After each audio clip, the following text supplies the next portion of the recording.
si on enregistre. Donc, je vous présente tous François Roberge. François Roberge est canadien de la province du Québec. J'ai eu l'honneur de le rencontrer, c'était en octobre l'an dernier, de le rencontrer lors d'une interview radiophonique, puisque François a de multiples talents et activités. Et parmi ses activités, il animait une émission de radio. C'était Radio Centre-Ville, je crois, au Québec. Donc c'est lors de cette interview que j'ai eu le plaisir de le rencontrer. Et en même temps, il m'a offert de pouvoir justement présenter une de ses conférences, puisque François est un linguiste avéré et professionnel et surtout passionné par justement le français dans le monde. Et c'est donc dans le cadre de notre nouvelle célébration de la francophonie que j'ai le grand plaisir de vous le présenter. Alors, de vous le présenter, je vais en fait lui laisser la parole pour qu'il nous parle de lui et de ses multiples activités.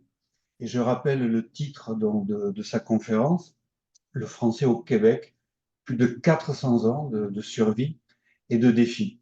Alors, je terminerai vite la parenthèse. Pourquoi cette année, nous avons donné une importance toute particulière au Québec? C'est parce que c'est pas la première fois qu'on travaille avec le gouvernement du Québec, mais depuis l'an dernier, nous avons signé un accord de collaboration qui va nous permettre cette année, assez bientôt j'espère, de pouvoir démarrer tout un cycle de cours pour les candidats à l'immigration du MIFIS, le ministère de l'intégration, de l'immigration, de la francisation et de l'intégration. Voilà, donc une place en or pour le Québec cette année. Et on va, là, je vais vraiment laisser la parole à François pour qu'il nous présente donc cette conférence. Merci François. Bien, merci beaucoup Jean-François, merci beaucoup Églantine. Alors, bonsoir tout le monde, merci d'être avec nous, merci d'avoir répondu à cette journée de grande importance puisque c'est le Noël des francophones aujourd'hui même, hein, Journée internationale de la francophonie. Je me plais à dire que c'est le mois de la francophonie. En fait, on a tendance à partir d'une journée à, comment dire, à étirer davantage l'événement. Donc, alors ça me fait un grand plaisir. Je suis présentement à l'Alliance française de Guanajuato. Donc, on peut dire qu'il y a 4 alliances françaises impliquées d'une certaine manière dans cet événement. Alors, merci encore une fois d'être avec nous. Alors, donc, c'est pour vous résumer l'origine de cette conférence. Elle a été créée à l'origine en Espagne il y a 2 ans, un peu par un concours de circonstances. Je cherchais un hébergement en couchsurfing à Madrid et ça ne fonctionnait pas. Et je suis tombé j'ai demandé à une ancienne couchsurfeuse française qui habitait Madrid et qui donne maintenant des cours de français à Salt Lake City. Je lui avais posé la question, connais-tu des amis, des gens qui pourraient m'aider, tu penses, je trouve rien. Et elle me dit, oui, j'ai une amie professeur de français qui peut t'héberger une semaine et en retour, tu lui donnes une conférence sur le français québécois. J'ai fait, ah, bon deal, pourquoi pas? Alors, et on l'a monté ensemble, cette conférence, avec un PowerPoint que vous allez voir tout à l'heure. Il a été modifié depuis. Et par un curieux concours de circonstances, elle en parle à une de ses collègues d'une autre école qui lui dit, ben, moi aussi, je veux la conférence et je te donne 150 euros. Alors là, j'ai dit, voilà ma vocation. Alors, pour le reste de mon voyage en Espagne, j'en ai profité quand je me retrouvais dans des villes où il y avait des alliances françaises, des instituts français, des escuelas officiales d'idiomas. Ben, je leur disais, écoutez, je vous prends un peu au dépourvu, mais que diriez-vous si je vous faisais une conférence là? Bon, c'était trop tard parce que j'arrivais trop vite, mais ils me disaient, écoutez, si vous revenez, on va en tenir compte. Ben, j'aurais dit, je reviens. Et effectivement, cette conférence, c'est la dernière de cette tournée mexicaine. Ben, je la reprends le 8 avril en Espagne et je la termine le 8 avril au Portugal. Donc, je repars en tournée de cette conférence en Espagne et au Portugal. Et voilà. Donc, ça me fait très plaisir d'être avec vous. Alors, c'est une conférence qui va durer à peu près 1 heure et quart, 1 heure et demie, gros max, avec les questions. Alors, il y a un PowerPoint qui va circuler, mais pour vous mettre un peu au diapason de la francophonie au Québec, je me suis inspiré d'une vidéo qui a été produite par la Société Saint-Jean-Baptiste, qui est une société de bienfaisance qui a été créée en 1834 à Montréal et qui a comme objectif de défendre les francophones. et qui produit beaucoup de matériel pédagogique pour sensibiliser les gens à la protection du français. Et je suis tombé là-dessus, ça s'appelle Les 400 ans de langue française au Québec. Alors, Églantine, qui est la metteur en scène ou la DJ, je vais lui dire, DJ, c'est parti. Et après, on commence.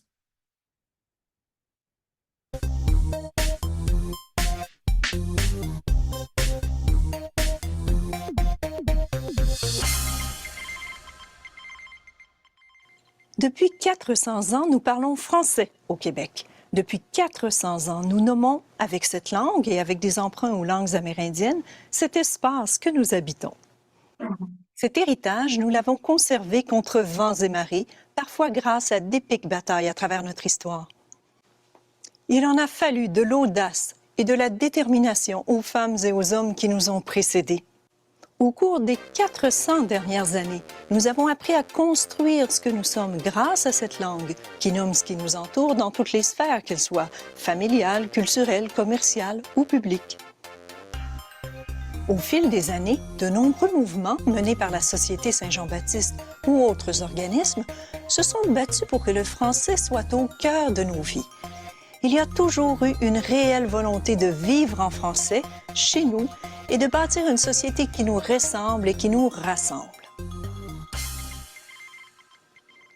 Sur le plan juridique, depuis la fin des années 60, plusieurs gouvernements ont travaillé très fort afin de favoriser une politique linguistique, politique qui a finalement abouti à la Charte de la langue française, adoptée en 1977. Le français est la langue commune des Québécoises et Québécois. Cette manière que nous avons de parler français est unique. Elle exprime donc une richesse qui nous différencie de la mer anglophone dans laquelle nous baignons.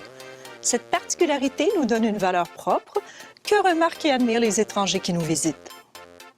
Le français du Québec est foisonnant. Il enrichit la langue française d'année en année. Des mots créés par l'Office québécois de la langue française, comme clavardage, pourriel, hameçonnage et balado-diffusion, sont entrés dans les dictionnaires français, et d'autres aussi, comme poudrerie ou broche à foin, autant de termes spécifiques à notre vie en Amérique du Nord que de termes reliés aux nouvelles technologies. Vivre en français, au Québec, dans toutes nos sphères d'activité et de loisirs, consolide notre identité. Nous sommes un peuple moderne, fier de sa différence et de sa créativité, avec de réels défis à relever, tels l'intégration des nouveaux arrivants à notre société. Minoritaires au Canada et en Amérique du Nord, mais force majeure dans la francophonie, les Québécoises et Québécois tiennent à leur langue. Et c'est avec cette langue qu'ils ont envie de participer au monde d'aujourd'hui et de demain.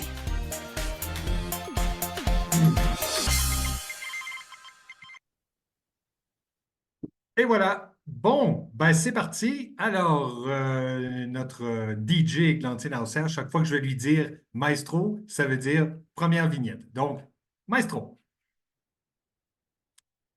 Voilà. Moi, je ne les vois pas. Est-ce que c'est normal ou... Une seconde. Ah, J'arrive tout de suite. Allez, ouais.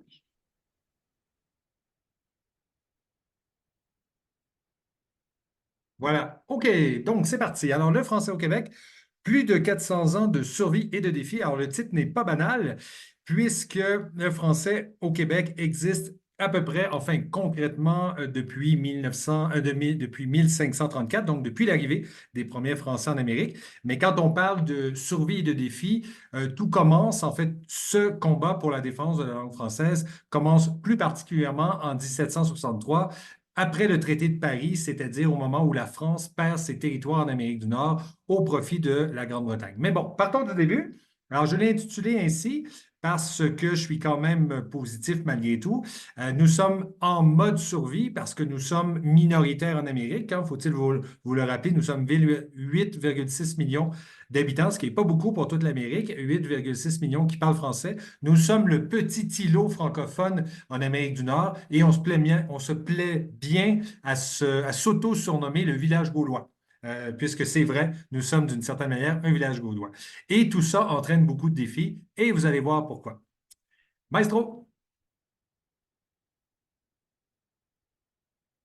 Alors, la situation géographique. Alors, pour bien comprendre le Québec, le Canada est divisé en 10 parties, ce qu'on appelle des provinces, qui est une expression que je n'aime pas beaucoup, puisque le mot province vient du latin qui signifie pour les vaincus, hein, le territoire qu'on donne aux vaincus.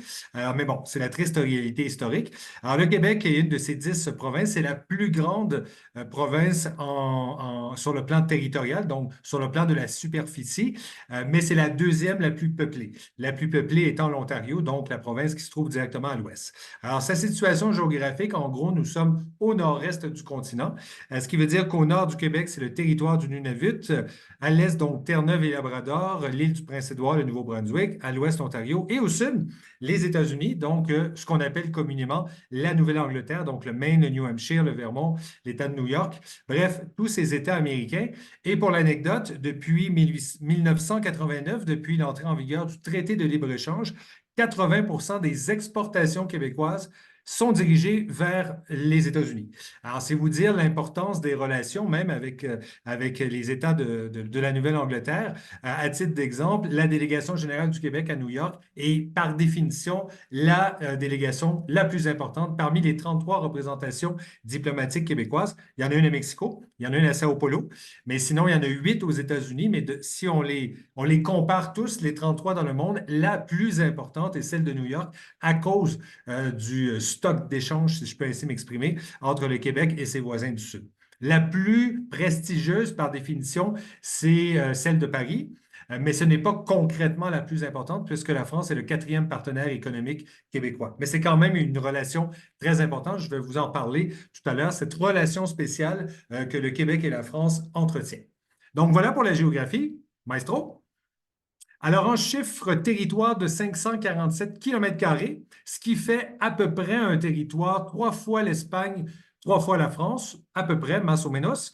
Un territoire qui est recouvert de près de la moitié par la forêt. Alors, c'est un territoire assez vierge, assez désert, mais désert rempli d'arbres et de lacs. Il faut savoir que le Québec, s'il y a 2 éléments qui vous frappent quand vous le visitez ou si vous le survolez à vol d'oiseau, c'est les arbres et les lacs. On ne manque pas d'eau au Québec, ça je peux vous le garantir. Tellement que l'hydroélectricité est la base de notre énergie. Donc, c'est pas pour rien que, juste à titre d'exemple, en tant que Québécois, j'ai peut-être pas le réflexe de fermer les lumières quand je suis à l'étranger et on me le reproche parce que chez nous, l'électricité, ben, on en a à profusion et ça coûte pas si cher que ça. Mais ici, on me rappelle que, attention, hein, on ferme les lumières. Alors, voilà. Population de 8,6 millions d'habitants, donc population pas énorme. À titre comparatif, il y a à peu près entre 10 et 15 pays de l'Union européenne ou de l'Europe en général qui ont à peu près cette population au moins. Ce qui est quand même une population importante, mais ce n'est pas une très grosse population quand on y pense, répartie très inégalement. Alors, il faut savoir que l'histoire de la colonisation du Québec, c'est le fleuve Saint-Laurent. Alors, au fur et à mesure que les colons sont rentrés et ont remonté le fleuve, ben, ils s'installaient de chaque côté, ce qui a donné dans un premier temps la ville de Québec, suivi de la ville de Trois-Rivières et au bout du chemin, ou presque au bout du chemin, la ville de Montréal. Donc, voilà. Et encore aujourd'hui, ces 3 villes concentrent toute la population québécoise. Et à partir de 100 km au nord de Montréal, il commence à y avoir de moins en moins de monde, pour le dire autrement. Voilà. Maestro? Alors, le français au Québec, ben, c'est quoi? Ben, en fait, grosso modo, 80 de la population québécoise est francophone. Selon les statistiques, on considère qu'à peu près 80 des Québécois parlent français à la maison, vivent en français, vont à l'école en français, travaillent en français, donc ont une vie française, ni plus ni moins. À peu près 10,8 anglais et 6,4 d'autres langues. Alors, grosso modo, on peut dire qu'à peu près tous les Québécois sont bilingues, qu'ils soient nés en français ou nés en anglais, ou enfin, más o menos bilingue. On tient pour acquis qu'à peu près tout le monde peut faire un minimum de conversation. Et les autres langues, selon certaines statistiques, la 3e langue serait l'espagnol, ce qui n'est pas une surprise puisque quand même une grosse proportion de latino-américains au Québec. Il y a beaucoup de Mexicains, entre autres, beaucoup de Guatémaltèques, beaucoup de Colombiens. Alors, à Montréal, si vous venez, vous allez voir des taquerias sans trop de problèmes. mais je peux d'ores et déjà vous dire que les Mexicains montréalais vous diront, c'est pas des vrais taquerias, ça. Les vrais sont au Mexique. Alors, bon, ça, c'est le classique. Mais pour l'anecdote, donc, il y a quand même une grosse population hispanophone, ce qui fait que quand vous voulez apprendre l'espagnol, comme c'est mon cas à l'université, ben, des profs, il y en a beaucoup. Il y a deux, trois librairies espagnoles, ni plus ni moins. Bon, il y en a un peu moins parce que les gens achètent moins de livres, malheureusement. Mais il y a quand même des fêtes mexicaines, il y a des groupes Facebook mexicains, entre autres. Et il y a même, imaginez-vous, il y a une ville au sud de Montréal qui s'appelle Thetford Mines et qui est une région agricole. Et chaque année, le Québec fait venir beaucoup de travailleurs agricoles mexicains. Parce qu'un peu partout dans le monde, ben, les locaux ne veulent pas travailler dans les champs, hein. Même chose en France, les vendanges, c'est qui? C'est des Marocains, c'est des Tunisiens, les Français ne veulent pas faire ça. Alors, donc, il y a beaucoup de travailleurs sud-américains, surtout d'Amérique centrale. Et dans cette ville, ben, il y a des Mexicains qui ont décidé de s'installer et qui se sont dit, ben, pas fou, il y a tellement de Mexicains que je vais ouvrir une épicerie mexicaine. Alors, ce type, non seulement a ouvert une épicerie, mais il a même créé un tournoi de football entre l'équipe guatémaltèque et l'équipe mexicaine. Et il a créé un trophée auquel il a donné son nom, hein. C'est normal, c'est lui qui a créé le tournoi, qui a créé le trophée, qui l'a commandé. Et tous les ans, semble-t-il, en fait, c'est nouveau, tous les ans, il y a comme un tournoi entre les deux groupes de travailleurs, à un point tel que les ambassadeurs des deux pays viennent. Alors, voilà. Donc, c'est vous dire quand même l'importance de l'espagnol. Sinon, la quatrième langue, selon ce que je crois comprendre, serait l'arabe ou l'italien. Mais grosso modo, on peut dire que les trois, quatre et cinquième langues seraient à peu près entre ces trois-là. Donc, voilà. Et ce qui donne quand même un phénomène particulier dans le cas de Montréal. Montréal serait la ville la plus polyglotte au monde. On considère qu'une personne sur trois est bilingue et une personne sur quatre est trilingue. C'est-à-dire des gens comme moi qui sont nés en français, qui ont appris l'anglais, ou des anglophones qui ont appris le français et qui décident d'apprendre une autre langue. Dans mon cas, ce fut l'espagnol, ou sinon des immigrants eux-mêmes avec leur langue maternelle, plus le français, plus l'anglais, plus d'autres langues. Donc, vous avez vraiment un bassin linguistique très riche. C'est assez rare de tomber, ça existe, mais de tomber sur quelqu'un complètement unilingue qui ne comprend rien de l'autre langue, c'est plutôt rare. Voilà.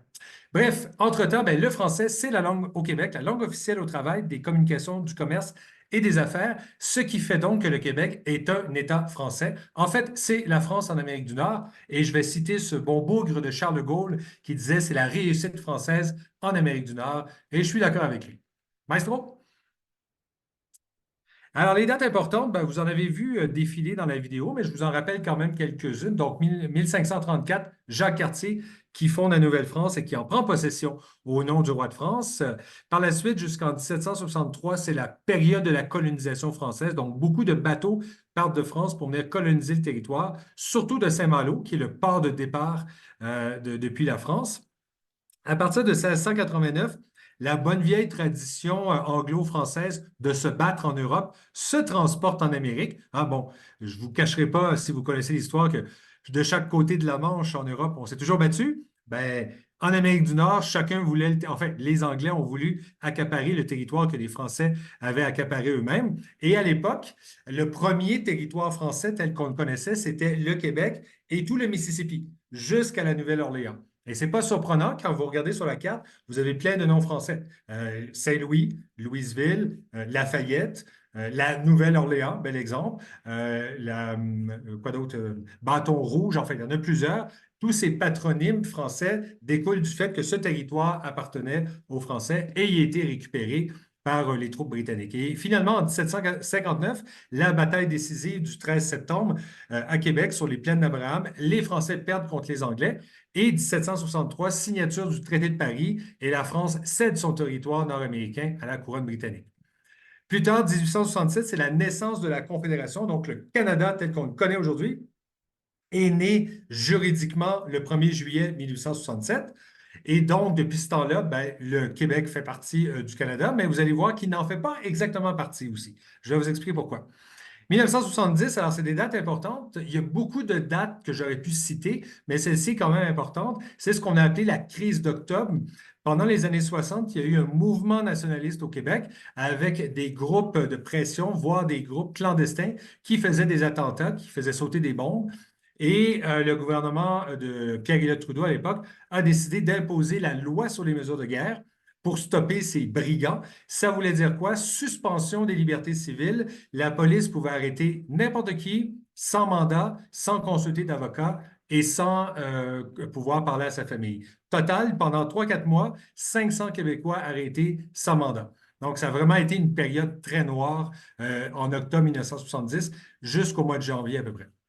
1977, la loi 101, alors ça, on l'a souligné dans la vidéo, c'est très important. 26 août 1977, application de la Charte de la langue française, communément appelée la loi 101, et qui faisait officiellement du Québec, qui faisait du français la langue officielle du Québec. C'était déjà par définition la langue officielle, mais il n'y avait pas de texte.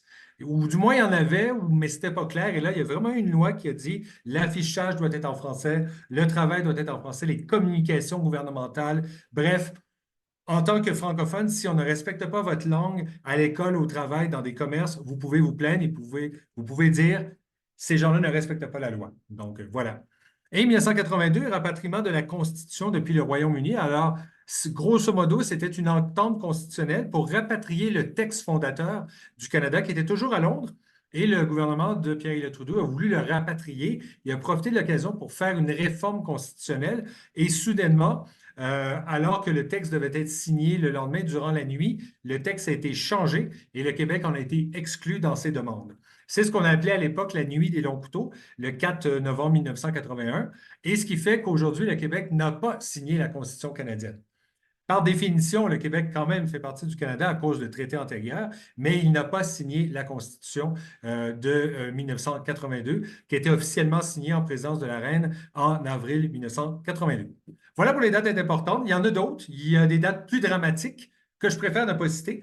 Mais bon, il y en a quand même, c'était quand même des dates importantes. Mais ce qui est important de souligner dans les trois que je vous ai présentés, toutes ces trois dates-là ont forgé un sentiment nationaliste et un sentiment un besoin de survie et de protéger la langue. Et c'est un peu ces événements-là qui a comme impulsé, si je peux ainsi m'exprimer, cette volonté de défendre le français et de faire appliquer des lois.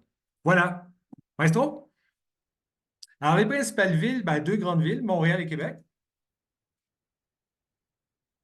Alors, Montréal, qui est la métropole du Québec, est la deuxième plus grande ville francophone du monde après Paris. Métropole du Québec, c'est-à-dire métropole économique, culturelle. On parle d'une population d'à peu près 3 millions et à peu près 30 des Québécois vivent dans un rayon de 50 kilomètres autour de Montréal. Donc, c'est vraiment une grosse concentration de population. Et c'est là que se trouve la majorité des universités, la majorité des ministères aussi. Il y a quand même beaucoup de ministères à Québec. Québec, donc, notre capitale nationale, Québec qui fait partie du patrimoine mondial de l'humanité de l'UNESCO, en fait, le vieux Québec lui-même, qui est, quant à moi, la plus belle ville en Amérique du Nord. J'ai beau être très montréalo-centriste moi-même. Si vous aviez le choix de passer quelques jours au Québec, je vous dirais allez à Québec. Vous ne serez pas déçus, c'est vraiment une très belle ville carte postale. Une ville qui impressionne beaucoup les Nord-Américains, en fait les Nord- et les Sud-Américains, parce que c'est une ville quand même assez unique. Regardez, on ne voit pas ça souvent. Les Européens qui viennent à Québec trouvent ça charmant, mais ils disent, bah, c'est un peu du déjà vu, ça ressemble un peu à Prague, ça ressemble un peu à Édimbourg.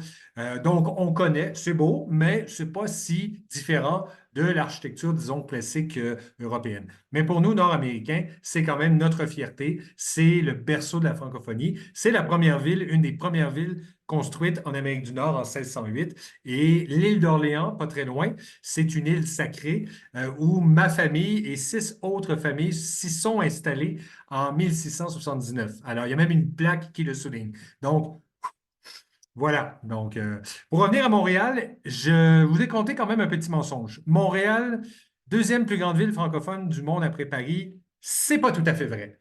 Quelle est la première ville francophone au monde, selon vous? Quelqu'un veut se risquer d'une réponse? Londres, Laquelle? Londres, Ben, en fait, non. La plus grande ville, en fait, c'est que longtemps, on a dit que Montréal était la deuxième ville francophone la plus grande après Paris à cause de sa population. Mais en réalité, selon la logique, la première. Ah, il y a quelqu'un qui répond? Non. Je parle de ville francophone, hein. Alors, quoi qu'à New York, il y a quand même 300 000 Français avec une. Ah, vous n'êtes pas loin. C'est sur le continent africain, mais c'est pas Abidjan. Mais vous n'êtes pas loin. Vous n'êtes pas loin non plus, mais c'est pas Dakar. Alors. Mais c'est sur ce territoire-là. Allez vers le centre un peu plus de l'Afrique.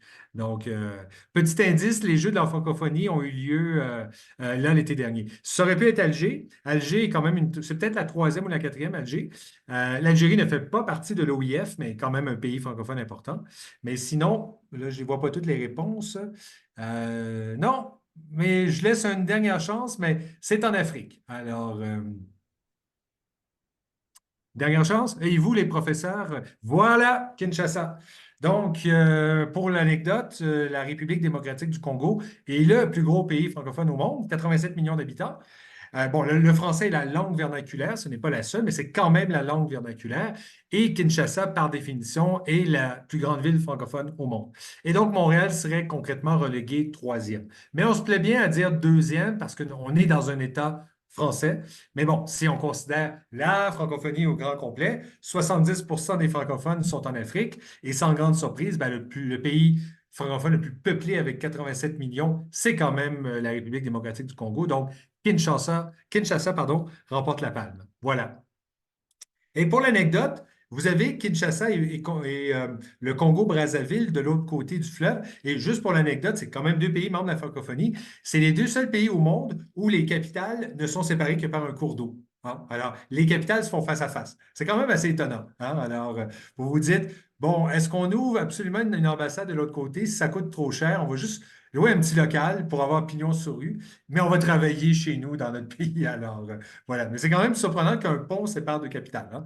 Alors, quand un chef d'État en visite un autre, ben, c'est simple, hein. On traverse le pont. Voilà. Donc, alors voilà pour ça, pour les principales villes. Et il y en a d'autres, mais c'est surtout ces deux-là. La capitale nationale, donc la capitale administrative, c'est là que se trouve le Parlement du Québec, qu'on appelle l'Assemblée nationale, inspiré de l'Assemblée nationale française, et beaucoup de ministères également. Maestro? Les plats typiques. Alors, les plats typiques, ben ça avait été une commande. Là, on quitte un peu la question du français, mais on se rapproche quand même. On m'avait demandé à l'origine, ce serait bien que tu nous présentes quand même un peu les particularités du Québec. Pourquoi pas la bouffe? Puisque la bouffe est un élément rassembleur. Alors, le pâté chinois, c'est une nourriture, c'est la première que vous voyez en haut à gauche. Alors, c'est la nourriture classique des étudiants ou des pauvres, puisque c'est très simple et bon.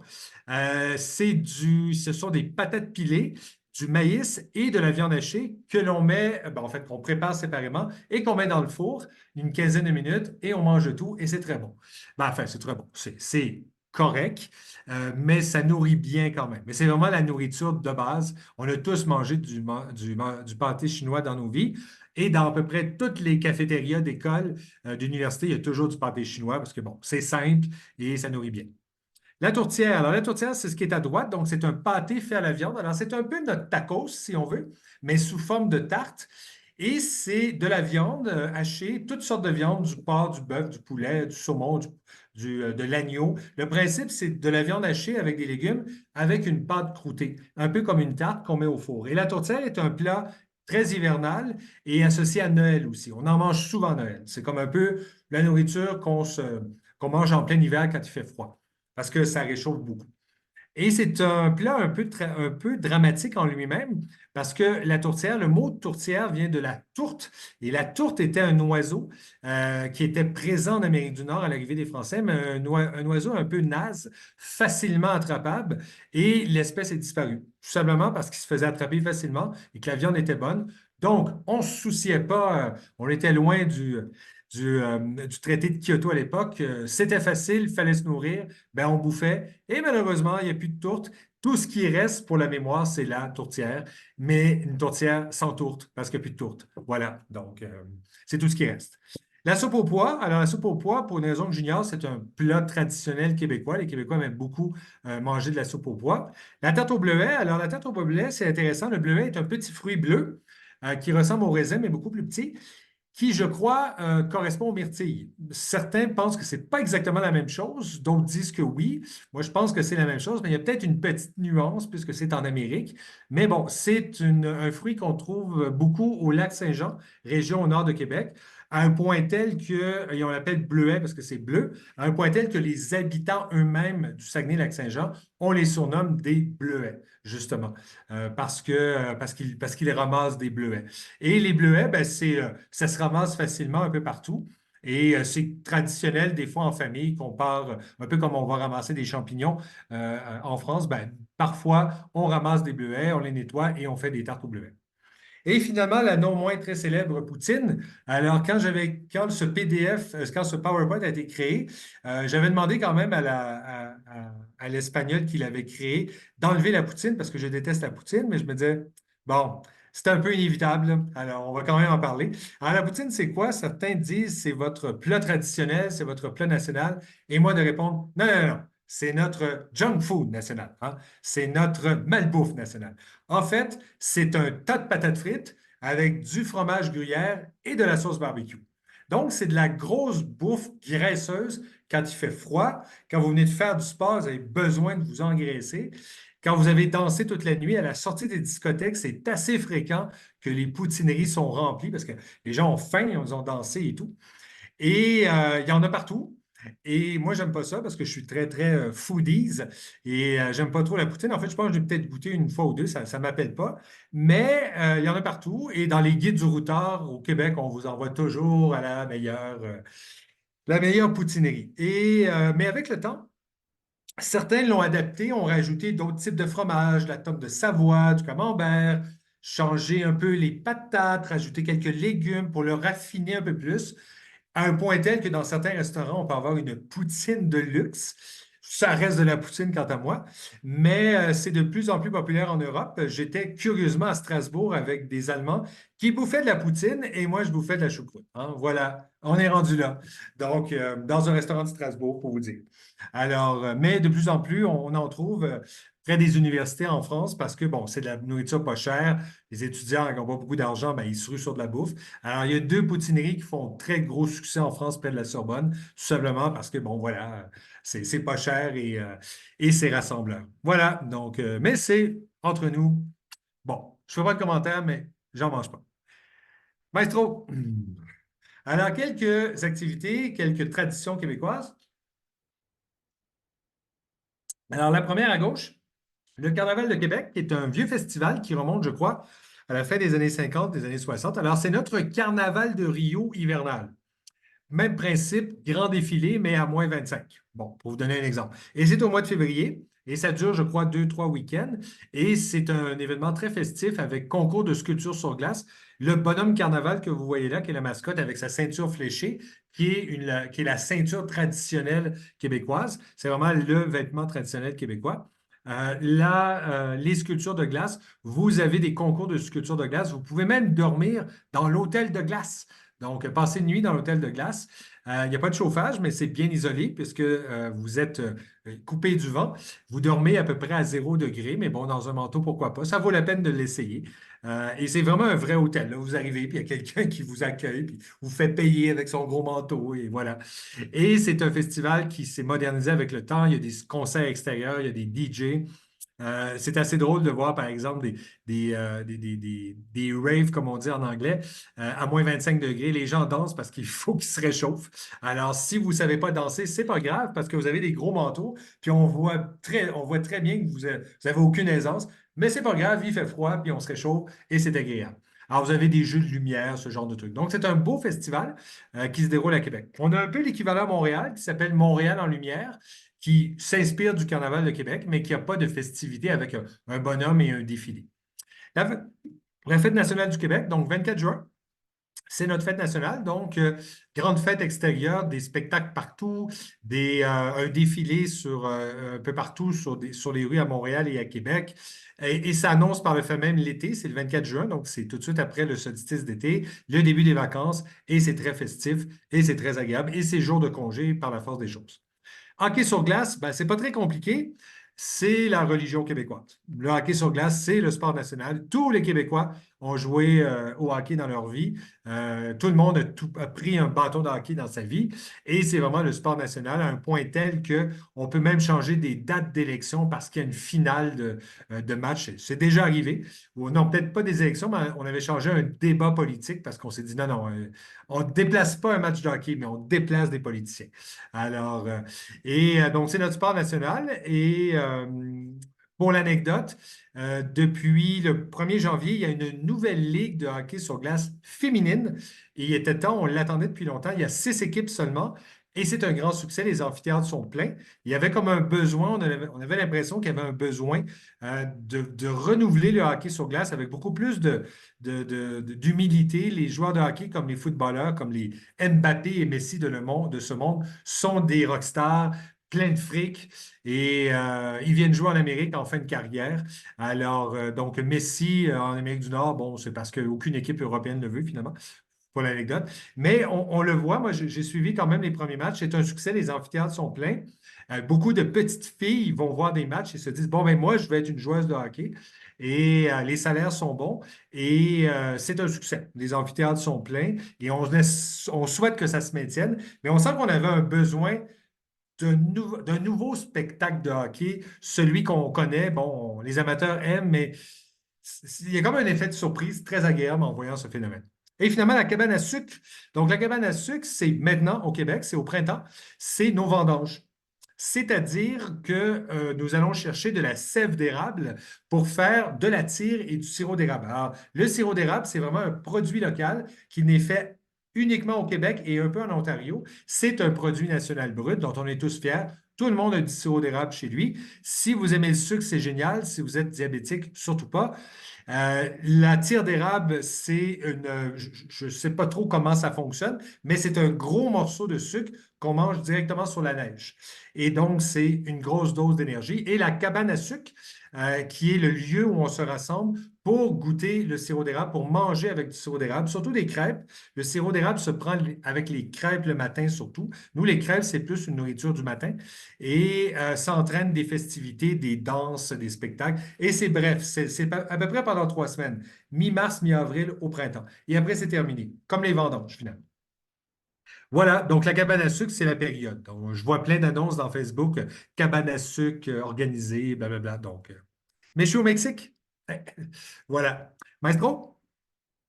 Alors, l'importance du français au Québec. Quand vous choisissez le Québec, vous venez vivre au Québec en français comme en français. La charte confirme la langue officielle et toutes ces institutions. Et donc, notre langue française, c'est la langue du pouvoir, du travail, de l'enseignement, des affaires, du commerce, de la vie quotidienne. Quand vous parlez français au Québec, vous facilitez votre intégration et votre participation à la société québécoise. Et nous sommes une langue, nous sommes un État français dans un pays bilingue et notre défi est de faire comprendre aux immigrants que quand vous venez au Québec, vous choisissez le français. Si vous êtes hispanophone et vous voulez vivre en espagnol en Europe, ben, c'est l'Espagne, c'est pas le Portugal. Ah, logiquement, vous faites ce choix-là. Ben, c'est la même chose, c'est toujours un défi de le faire comprendre à des immigrants qui arrivent dans un pays bilingue, dans une mer anglophone. On peut très bien les comprendre de se dire, ben, si j'ai une des deux langues à apprendre, logiquement, je vais prendre l'anglais. Je ferai probablement la même chose. Sauf que le Québec est une exception, c'est un État français et c'est notre défi, justement, d'expliquer aux nouveaux arrivants, vous vivez en français. Voilà. Maestro? Alors, la place du français dans le monde, c'est quoi? Petite statistique, 5e langue la plus utilisée dans le palmarès, 4e langue dans Internet, 3e langue dans les relations commerciales. Et ça, c'est intéressant et vous en êtes un bel exemple.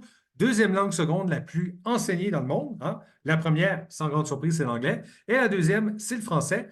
Semblerait qu'elle serait la première langue seconde en Italie, ce que j'ai cru comprendre. J'ai parlé à des professeurs de français là-bas qui m'ont dit, ouais, en Italie, dans les écoles de langue seconde, c'est le français d'abord, l'anglais ensuite. Ah bon? Ben, c'est génial, hein? Pourquoi pas? Bon, France-Italie, on sait, il y a beaucoup de liens amicaux, donc ce n'est pas une si grande surprise, mais bon, tant mieux. Hein? Et première langue en Afrique, langue officielle en France et au Québec. Alors, pour l'anecdote, 70% des francophones vivent en Afrique. Donc, le français, au final, est plus une langue africaine. Et ce n'est pas pour rien que dans l'Organisation internationale de la francophonie, qui compte 81 ou 83 membres, ben, la très grande majorité, c'est les pays africains. Et le français en Afrique, c'est la langue vernaculaire. Alors, vous prenez l'exemple, un pays comme le Togo, je crois, qui est un pays anglophone, entouré de francophones. Ben, c'est un peu le contraire du Québec, hein. C'est des anglophones avec plein de francophones autour. Donc, si vous êtes dans ce pays-là ou dans n'importe quel autre pays et vous voulez faire du commerce, du tourisme en Afrique, ben, vous apprenez le français parce que c'est la langue la plus utilisée. Alors, alors c'est intéressant de le souligner. Le réflexe un peu partout dans le monde, c'est ma prochaine langue seconde, c'est l'anglais.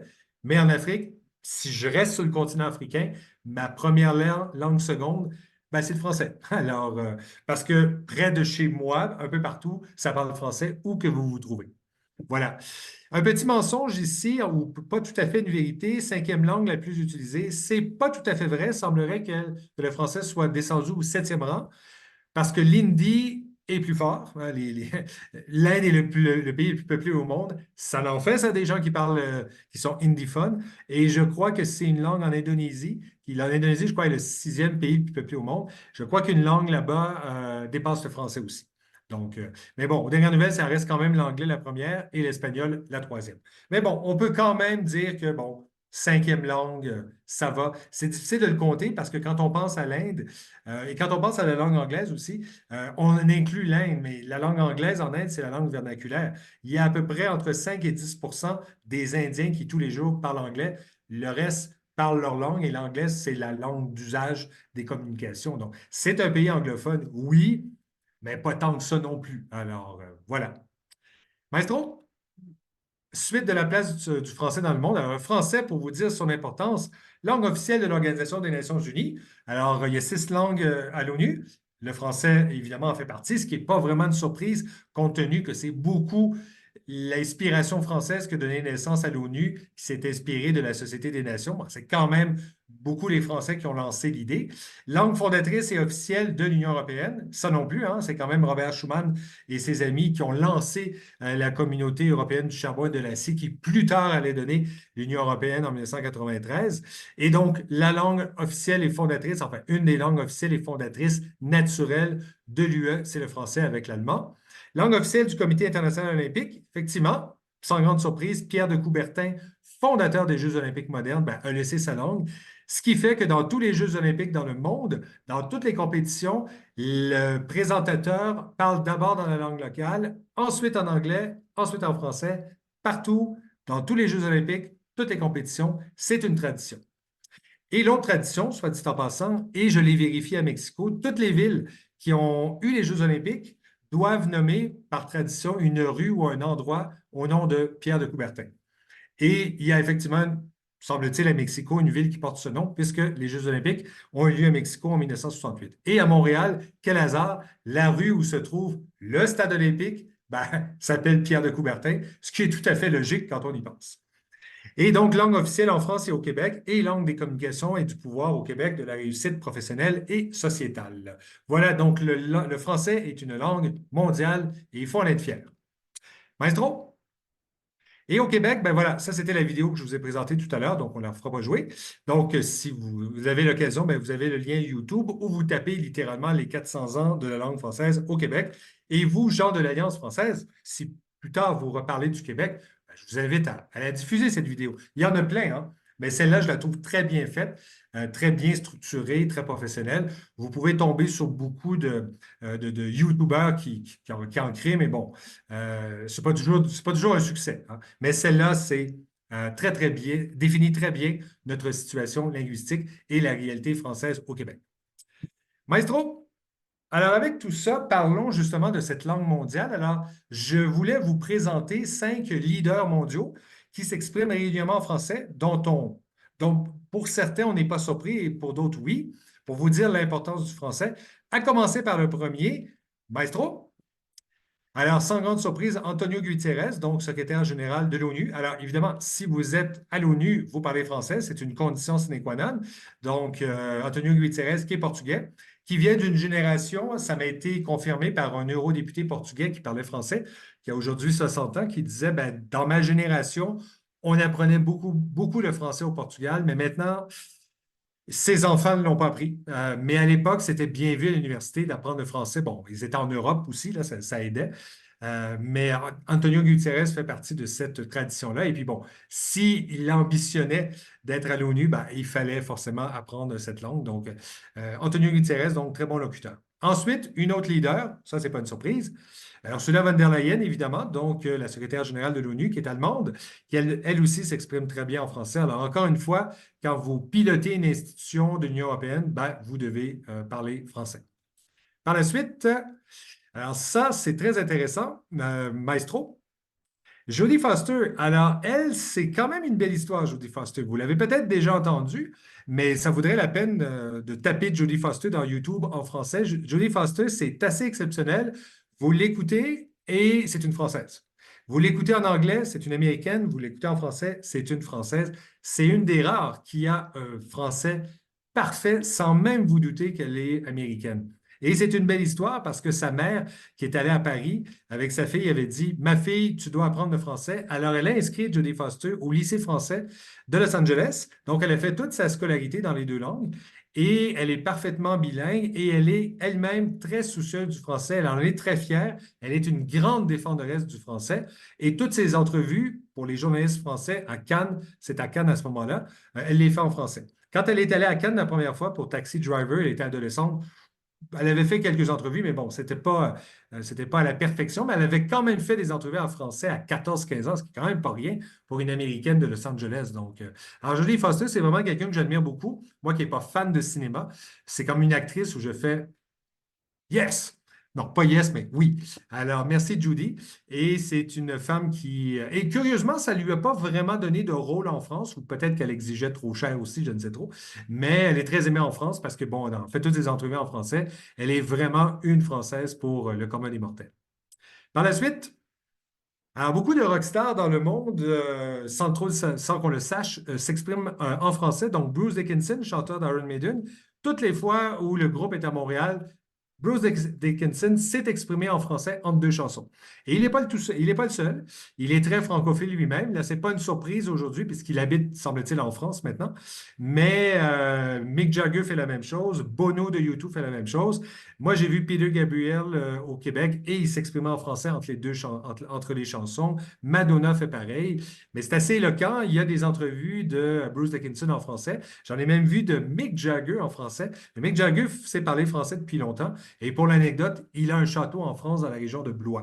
Donc, on peut dire que le français fait partie de sa vie. Alors, c'est quand même intéressant de voir que des artistes comme ça ben, parlent français aussi. Paul McCartney aussi parle français, bon, en lisant un peu un texte, mais quand même. Donc, et sinon, les deux suivants, très intéressants. Donc, Maestro. Alors, Ken Follett, grand auteur gallois qui a publié Les damnés de la Terre, donc un roman très populaire dans les années 2000, lui-même très francophile et je crois professeur de français aussi, donc très intéressant à écouter. Et le dernier, il y en a plusieurs, mais celui-là, c'est mon préféré. Alors, Viggo Mortensen, je le qualifie, moi qui n'ai pas cinéphile, je le qualifie de mon acteur préféré parce que le mec parle 8 langues.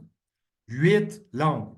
Alors, il est danois d'origine, donc danois et anglais puisqu'il est américain à New York, plus le français, l'espagnol, le catalan, l'allemand et l'arabe, je crois. Et c'est assez impressionnant quand vous l'écoutez en français, il est excellent. Et le type, pour l'anecdote, habite New York et on a entendu dire, en fait, il le dit en entrevue, c'est un grand fan de hockey sur glace et il saute sur sa moto, traverse le nord des États-Unis jusqu'à Montréal en moto pour voir les matchs du club local. Et imaginez, vous êtes douanier et puis quelqu'un enlève son casque et c'est Viggo Mortensen. Vous faites ben, après vous, monsieur. Alors voilà. Et lorsqu'il va voir des matchs de hockey sur glace, ben, souvent, lorsque les matchs sont diffusés à Montréal, ben, quand la caméra le repère, on le filme et on dit ah, ben, Viggo Mortensen est dans l'estrade. Et il est souvent invité par les journalistes entre deux périodes pour venir commenter le match. Alors, c'est quand même pas rien. Hein, quand même, le type se donne la peine de faire 6 heures de moto alors qu'il y a deux équipes dans sa ville, mais lui, il aime le club de Montréal. Alors, et chaque fois qu'il vient à Montréal, il parle français. C'est quand même incroyable. C'est mon rêve de l'interviewer. J'ai déjà essayé, mais ojalá. Voilà, et pour l'anecdote, il n'est pas tout seul. Oui, effectivement, Bradley Cooper. Il y en a plein d'autres. Je pourrais vous citer aussi Pete Buttigieg, le secrétaire d'État américain, qui lui parle 7 langues, dont le parsi, langue iranienne. C'est un ex-GI lui-même. Et on a remarqué, Anthony Blinken, très bel exemple, Anthony Blinken, secrétaire d'État américain. Bon, ça aide, il a étudié 10 ans en France, je pense, mais il s'exprime très bien en français. Et j'ai entendu dire que la moitié du cabinet de Joe Biden parle français, plus que le cabinet de Justin Trudeau au Canada. C'est pas rien quand même, c'est pas rien. Et pour l'anecdote, John Kerry, quand il était candidat en 2004, s'est fait dire par ses conseillers, parce que tout le monde savait qu'il parlait français, bon, il a déjà donné des entrevues en français, il s'est fait dire par ses conseillers, si des journalistes français te posent des questions en français, tu réponds en anglais. Pourquoi? Parce que si tu réponds en français, tu es snob. Tu es un snobinard américain de la côte Est MIT. Et ça ne fait pas peuple pour le citoyen américain. Et c'est très important, la communication politique. Alors, il n'y avait pas le choix. Alors, c'est un peu bête comme situation, mais bon, on lui a dit, si tu réponds en français, ben, le Midwest va faire, oh non, lui, c'est un snob de MIT de Boston. Alors, voilà. Donc, il doit répondre en anglais malgré tout. Alors, il y en a beaucoup, effectivement. Beaucoup d'acteurs, beaucoup de chanteurs qui s'expriment régulièrement en français. Voilà. Donc, Viggo Mortensen, ça vaut la peine de l'écouter. Maestro? Alors, pour conclure, des expressions typiquement québécoises. Alors, il y en a beaucoup. Il y en a beaucoup, mais je me suis dit, bon, je vais faire un choix. Et c'est une section de mon PowerPoint que je change souvent parce que de temps en temps, je découvre que, ah oui, il y a ça aussi qu'on dit souvent, je l'avais oublié. Quand je discute parfois avec des Français qui me disent, je ne comprends pas, ah, OK, celle-là, il faut que je la rajoute. Donc, quelques adverbes. Pantoute. Qu'est-ce que ça signifie? Alors, pantoute, c'est vraiment la négation totale. Pantoute, c'est la contraction pas en totalité. Alors, ça veut vraiment dire nada, hein, ninguna. Si on vous pose la question, écoute, as-tu un peu d'argent à me prêter? Pantoute, ça veut dire vraiment pas. Et c'est une réponse assez violente en général. On n'est pas content quand on dit ça, c'est que non, c'est vraiment le néant total. Le deuxième est plus facile. Je me suis rendu compte en France que ça ne se dit pas présentement, actuellement. Alors, chez nous, on dit beaucoup présentement, alors qu'en France, on dit actuellement. Donc, je me suis fait dire, tu dis présentement? Ben oui, pas toi? Ah non? Ah bon, OK. Bon, ben voilà. Un coup parti. Alors, ça aussi, c'est intéressant. C'est ma vie en France qui me rappelle que c'est une expression québécoise. Un coup parti, ça veut dire quoi? Ça veut dire tant qu'à faire. Je pourrais dire, un coup parti, on commence maintenant. Tout le monde est là, ben, un coup parti, on commence. Tant qu'à faire, allons-y. C'est vraiment tant qu'à faire. Voilà. Quelques expressions diverses. Attache ta tuque. Alors, celle-là, je l'aime beaucoup. Alors, attache ta tuque. D'abord, qu'est-ce qu'une tuque? C'est un bonnet de laine qu'on met au Québec parce qu'il fait froid, hein, en hiver, si vous venez au Québec, il fait moins 35. Alors, on met une tuque. Alors, l'expression attache ta tuque, c'est une expression pour provoquer quelqu'un. Ça veut littéralement dire attache-le bien parce que ça va brasser. Donc, on peut menacer quelqu'un en disant attache ta tuque. Et ça peut être positif aussi. Vous pouvez dire avant un spectacle, ça commence bientôt, attache ta tuque. Ça veut dire tu vas vivre des sensations fortes. Ça va brasser. Donc, c'est une expression qu'on utilise souvent. Oh, attache ta tuque. Voilà. Fouille-moi, ça aussi, c'est intéressant. Je l'ai dit en France, on n'a pas compris ce que ça voulait dire. En fait, fouille-moi, bon, ça veut dire littéralement fouiller sur moi, mais c'est la réponse qu'on donne quand on vous pose une question et vous n'avez aucune idée de la réponse.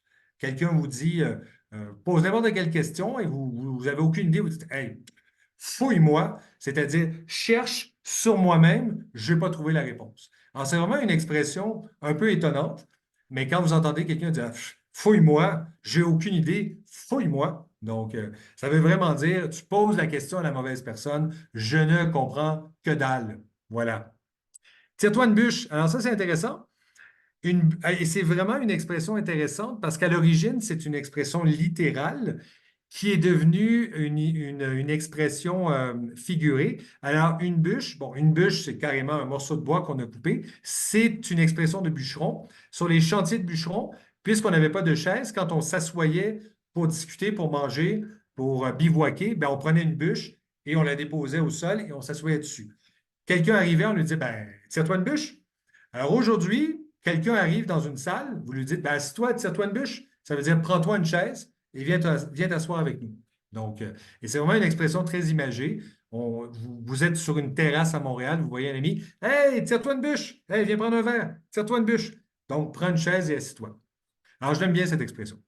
Quelques noms communs, du blé d'Inde, donc une épluchette de blé d'Inde. Alors, ça, c'est intéressant. Le blé d'Inde, c'est quoi? C'est du maïs.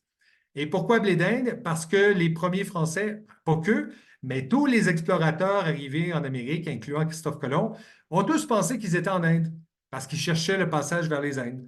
Mais non, les Indes, c'était un peu plus loin. Alors, les Français, quand ils ont découvert le maïs, ils ont appelé ça du blé d'Inde parce qu'ils étaient convaincus d'être en Inde. Alors, beaucoup de termes s'inspirent du mot Inde, les Indiens, qu'on appelle aujourd'hui les Amérindiens, ou mieux encore les Autochtones. Ben, on était convaincus qu'on était en Inde, donc on les appelait les Indiens, ce qui est une erreur, évidemment, puisque c'était 2 fois plus loin l'Inde. Alors voilà. Un char, en fait, ça existe quand même en France. Un char, c'est une voiture. Mais on pourrait dire que le char, c'est la voiture qu'on n'aime pas trop. C'est comme votre bazou, votre bagnole, hein. Quand vous avez une Ferrari, ce n'est pas une bagnole, mais quand vous avez une voiture brinque-ballante, ben, c'est une bagnole. Ben, un char, c'est pour démontrer quelque chose de, comment dire, pas sérieux. Bon, veux-tu me prêter ton char ou tasse ton char? Tu sais. La voiture, c'est noble, mais un char, c'est quelque chose de péjoratif, si on veut. C'est quelque chose de désagréable. Tu sais. Donc, voilà. Alors, ceux qui n'aiment pas les voitures vont dire, moi, j'aime pas les chars, fous le camp avec ton char. Donc, et on prononce vraiment char. Alors, mais à l'origine, c'est vraiment un char, comme un char romain avec des chevaux. Collège d'enseignement général et professionnel, alors ça, c'est un terme très technique, un cégep. Ben, ça, en fait, c'est un niveau scolaire chez nous qui correspond à la terminale. Fin du secondaire, entre la fin du secondaire et l'université, vous faites 2 ans de cégep de 17 à 19 ans et vous obtenez un DEC, diplôme d'études collégiales, qui vous permet de rentrer à l'université. Sans DEC, vous ne pouvez pas rentrer à l'université, mais avec un DEC, vous pouvez travailler. Vous pouvez faire des DEC professionnels, par exemple. Donc, si vous ne voulez pas aller à l'université, ben à ce niveau-là, c'est vraiment les études pour être accrédité et pratiquer un métier. Voilà. Et c'est 2 ans. Normalement, 2 ans, maximum 3 ans. On commence à 17 ans, on finit à 19 ans, quand tout va bien. Un courriel, ben ça, c'est facile. Création typiquement québécoise, ben c'est un courrier électronique. On a fusionné les deux. Donc, alors, on entend parfois encore mail en France, mais chez nous, c'est courriel. Voilà. Et pour ce qui est de la bouffe chez nous, ben, on déjeune le matin, on dîne le midi et on soupe le soir. Donc, alors qu'en Espagne, c'est desayunar, le soir, c'est cenar et le midi, c'est quoi? Je ne me rappelle plus. Qu'est-ce que c'est déjà? Almorzar. Oui, voilà, exactement. Alors, chez nous, contrairement à la France où c'est petit déjeuner, déjeuner, dîner, ben, c'est déjeuner, dîner, souper. Voilà. Et le souper, c'était le repas du soir il y a 400 ans en France. Louis XIV soupait. Parce qu'il faut savoir que le français québécois est un des plus vieux français, puisqu'il s'est isolé du reste du monde, alors que le français de France a évolué avec les peuples environnants, mais le français d'Amérique du Nord était comme une langue un peu perdue, isolée, qui a évolué, mais moins rapidement que la France. Donc, on a beaucoup de vieilles expressions françaises qu'on n'utilise pratiquement plus aujourd'hui en France ou qui ont changé quelque peu de sens. Voilà. Maestro? Alors, guichet automatique, ben ça c'est simple, c'est Cayero ici, c'est ce qu'on appelle les distributeurs de billets. Chez nous, on appelle ça guichet automatique. Et plus globalement, on dit même le guichet. Si quelqu'un vous dit, attendez, je passe au guichet, ça veut dire, ou je cherche un guichet, ben, c'est un endroit où on met sa carte pour retirer de l'argent. Et la sludge, qu'est-ce que c'est? Quelque chose de très désagréable. C'est un mélange de neige, de terre et de sel dans les villes. Donc, c'est de la neige sale, mouillée, et quand vous pilez dessus, ça fait slush, d'où le nom. Et on appelle ça de la slush. C'est dégueulasse et c'est sale. Voilà. C'est un peu de la boue hivernale. Et c'est au printemps quand il commence à faire chaud. Et c'est provoqué par les voitures, en fait. C'est de la neige écrasée, tassée sur les côtés, et c'est dégueulasse. Voilà. Donc, on appelle ça de la slush. Les pieds dans la slush. Voilà. Pour ce qui est des verbes maintenant, donc barrer, débarrer une porte, très fréquent chez nous. On verrouille en France, nous on barre ou on débarre. Donc voilà. Alors, crisser et décrisser, bon, ça, c'est pas très gentil, c'est des verbes un peu passe-partout. Bon, crisser peut avoir plusieurs sens. Ça peut vouloir dire jeter par terre, j'ai crissé les vidanges dehors. C'est vraiment un terme qui vient de la religion et qui n'est pas très sympathique. On le dit souvent avec dépit, je crisse mon voisin dehors, ou je me suis fait crisser dehors par ma copine, ou je crisse les vidanges dehors. Ou on peut dire à quelqu'un, en France, on dirait barre-toi du con. Chez nous, on dirait décrisse. Ça veut dire fous le camp et fais vite. Donc, c'est vraiment la phrase désagréable. Ou je peux dire moi-même, bon, là, j'en ai marre, je décrisse. Ça veut dire, je ne suis pas content, je fous le camp, ciao. Voilà. Donner un lift, en fait, donner un lift, c'est inviter quelqu'un dans sa voiture à la dernière minute, si on veut. Après le travail, vous pouvez dire, vous diriez, je t'embarque, mais vous pouvez dire à quelqu'un au Québec, veux-tu que je te donne un lift parce que je m'en vais dans cette direction, monte dans ma voiture et je te dépose. Voilà, bon, ça veut dire je te dépose. Et donner un lift, ben, ça sous-entend embarque dans ma voiture et je t'amène, je te dépose sur mon chemin. Embarquer, c'est un verbe, bon, embarquer, c'est un terme maritime, ça veut littéralement dire monter dans la barque. Et embarquer, on l'utilise souvent au sens figuré pour dire j'embarque dans un projet, je fais partie, j'accepte. Bon, j'aurais pu, par exemple, j'ai discuté avec quelques-uns parmi vous des Alliances françaises et j'aurais expliqué mon projet, entre autres à Jean-François, et je lui ai dit, Jean-François, est-ce que vous embarquez? Il a dit, oui, voilà, donc c'est pour ça que je suis là. Donc, embarquer, c'est une manière de dire, on fait partie d'un projet. Donc, on accepte la proposition, j'embarque. Voilà. Faire à la mitaine, bon, la mitaine, qu'est-ce que c'est? C'est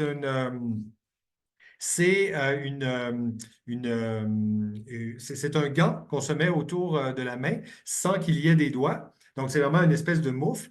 Et faire à la mitaine, c'est une expression tout simplement pour dire faire à la main, faire soi-même. Donc, j'ai fait à la mitaine des trucs, j'ai construit moi-même des trucs pas trop compliqués, je les ai fait à la mitaine. Voilà. Faire patate, très intéressant. Bon, la patate, vous connaissez, c'est un légume. Faire patate, ça veut dire se planter littéralement. J'ai passé une entrevue et j'ai fait patate, mais échec total. Ça veut dire le fiasco. Faire patate, c'est vraiment vivre un fiasco. Pour n'importe quoi, pour un projet, pour un spectacle, vous pouvez dire tel artiste est monté sur scène et il a fait patate, c'était épouvantable. Voilà. Donc, flusher. Alors, flusher, c'est pas très gentil. Bon, flusher, concrètement, c'est tirer la chasse d'eau de la toilette.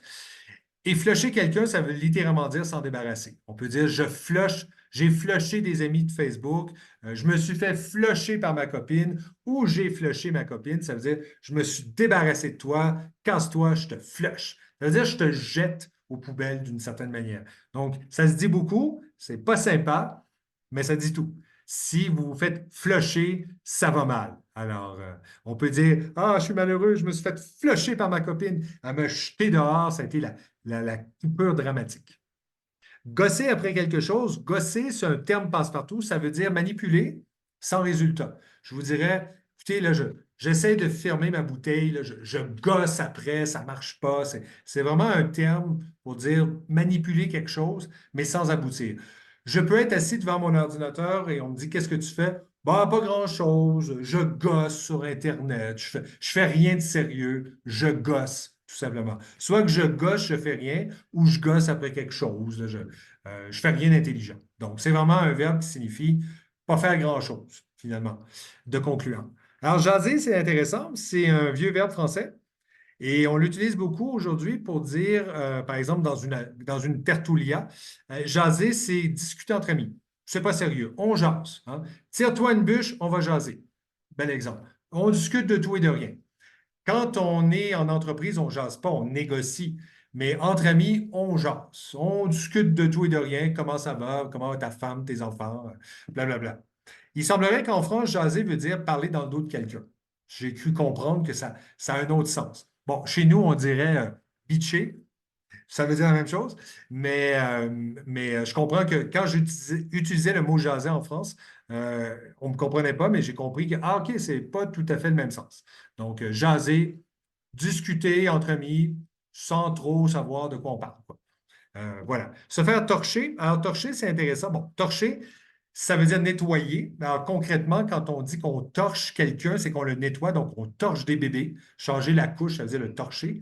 Mais quand quelqu'un se fait torcher, ça veut dire qu'il se fait entretenir. Alors, par exemple, un enfant qui reste dans sa famille longtemps, un Tanguy, pour reprendre un classique du cinéma français, ben, il se fait torcher par ses parents. On l'entretient, il faut rien, on ramasse ses trucs par terre. On peut lui dire, là, j'en ai marre, je suis en train de te torcher tout le temps, j'en peux plus. Voilà. Donc, c'est se faire entretenir finalement. Donc, c'est pas très glorieux, disons-le. Se faire niaiser, ça aussi, c'est intéressant. Ça veut dire se faire perdre son temps. Par exemple, vous voulez, par exemple, vous inscrire à l'université, vous n'avez toujours pas la réponse, puis ça prend du temps. Vous avez envie de dire, allez-vous me faire niaiser encore longtemps? Ça veut dire, allez-vous me faire perdre mon temps? Quelqu'un me fait niaiser parce qu'il se décide pas. Vous draguez quelqu'un, ça marche, c'est pas sûr, oui, non. Bon, est-ce que tu me fais niaiser encore longtemps, là? Je veux le savoir. Voilà. Donc, c'est quelque chose de désagréable, c'est se faire perdre son temps carrément. Donc, ensuite, tirer une bûche, je l'ai dit tout à l'heure. Et pogner, être pogné, très intéressant. Donc, pogner, c'est prendre par la main. Donc, je pogne une bouteille, mais pogner, c'est prendre, mais c'est un peu agressif. Je peux pogner quelqu'un et le coller contre le mur. Je peux pogner ma bouteille. Je peux pogner mon sac. Ça veut dire qu'on n'est pas vraiment dans une situation agréable. On attrape quelque chose violemment. Et être pogné, c'est être mal pris. Alors, à titre d'exemple, des Français disaient, ouais, je suis coincé dans un bouchon, mais au Québec, on est pogné dans le trafic. C'est-à-dire, je suis mal pris. Voilà. Et on dit pris dans le trafic et non pas coincé dans un bouchon. Alors, quand quelqu'un vous dit, je suis pogné dans le trafic, je suis pogné dans le métro, il est arrêté, ou je suis pogné dans une foule, je suis mal pris. Être pogné. Voilà. Voilà. Donc, maestro. Alors, en terminant, comprendre la loi 96, alors c'est la fameuse loi, la nouvelle loi 101, la nouvelle charte de la langue française, qui a été adoptée l'année dernière. Alors, je vous inviterai, si vous voulez en connaître tous les détails, à vous rendre sur le site du gouvernement du Québec pour la comprendre et en voir surtout l'importance. Et dites-vous que cette loi inspire de nombreux pays dans le monde. La loi 101 a inspiré les Catalans pour protéger leur langue et il semblerait que les Norvégiens qui s'inquiètent de la perte de leur langue s'inspirent de ce que fait le Québec pour protéger sa langue. En fait, il y a beaucoup de pays européens, la majorité des pays européens n'ont que cette langue-là, ils sont les seuls à les parler, sauf peut-être la France et l'Allemagne, mais à peu près tous les autres pays sont uniques avec leur langue. Sauf peut-être des diasporas autour. Et souvent, ces langues-là doivent un peu se battre contre l'anglicisation. Alors, certaines dramatiquement s'effacent, comme le norvégien, semble-t-il, ou le néerlandais. Donc, on s'inspire beaucoup de lois linguistiques au Québec pour le respect de l'affichage, pour le respect de la langue de travail. Voilà, en terminant, avant de passer aux questions, la dernière polémique, alors pendant que Églantine prépare la prochaine vidéo. Alors, pour vous situer, c'est la dernière polémique qui a eu lieu au Québec. Alors, les Alouettes de Montréal, c'est l'équipe de football américaine installée au Québec. Alors, chez nous, le football, c'est carrément du football américain. On dit soccer pour le football européen tel qu'on le connaît et tel qu'on le connaît ici au Mexique. Alors, l'équipe des Alouettes de Montréal, pour vous faire une histoire très courte, il y a un an, le club n'avait pas de propriétaire. Le camp d'entraînement commençait, la saison commence en juin, mais c'était le néant. On ne savait pas si le club allait jouer. Le club a été acheté finalement par un riche mécène québécois. Et tous les experts disaient, le club est pourri, les années antérieures, il était pourri, ça va nulle part. C'est vraiment le pauvre club dernier au classement. Et personne prédisait une victoire. Et miraculeusement, le club s'est retrouvé en finale et le tournoi final était à Hamilton, en Ontario. Et Marc-Antoine Dequoy, qu'on va voir à l'instant même, qui est un joueur des Alouettes de Montréal, donc le club local, à la grande surprise de tout le monde, le club gagne la Coupe Grey, c'est le trophée final. Et auparavant, une semaine précédemment, les deux clubs, Winnipeg et Montréal, étaient installés à Hamilton pour se préparer en prévision de la finale. Et les journalistes, le site sportif qui s'appelle TSN, et RDS que vous voyez là, c'est son côté français, TSN de Sport Network, annonçait la finale Winnipeg contre Toronto. Là, tu te dis, qu'est-ce qui se passe là? C'est pas Toronto, c'est Montréal. C'est quoi cette erreur-là ou cette volonté un peu anti-francophone d'humilier. C'est quand même une grosse erreur, hein. Imaginez un poste de télévision qui annonce la Coupe du monde de la FIFA en 2022, finale Argentine-Angleterre, alors que c'est la France. Vous vous dites, OK, il y a un problème journalistique. Alors, c'est un événement qui n'avait pas été souligné, mais Marc-Antoine Dequoy, qui est un grand francophile, remarquait ce genre de situation-là. Et là, entre-temps, tous les journalistes, c'est d'analyse sportive, disaient, les Alouettes sont pourris, ils vont perdre, c'est impossible qu'ils gagnent, blablabla. Et durant toute la semaine, on parlait du club comme un club de perdants. Et pendant le match, toutes les annonces étaient unilingues anglaises dans une ligue canadienne de pays bilingues. Normalement, tout se fait dans les deux langues. Le présentateur dit bonjour tout le monde, welcome, le joueur, blablabla, the player, blablabla. Normalement, tout est en anglais. Tout est en anglais. Les affiches dans le stade sont toutes en anglais. Les joueurs sont présentés, the number et non pas le numéro, tout en anglais. Et l'hymne national canadien, qui normalement est chanté dans les deux langues, unilingue anglais.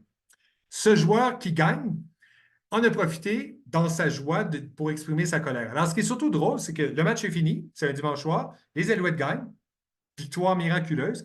Alors, les journalistes sont sur le terrain d'un joueur à l'autre et tous les joueurs disent ouais, on a bien joué, on est content. Et là, on tombe sur Marc-Antoine Dequoy, qui évidemment est content, mais qui dit moi, j'en ai marre, je suis un francophone et je me suis fait humilier. Et ça crée une grosse polémique au Québec. Et le journal Le Parisien en a fait un résumé. Marc-Antoine Dequoy, à toi la parole.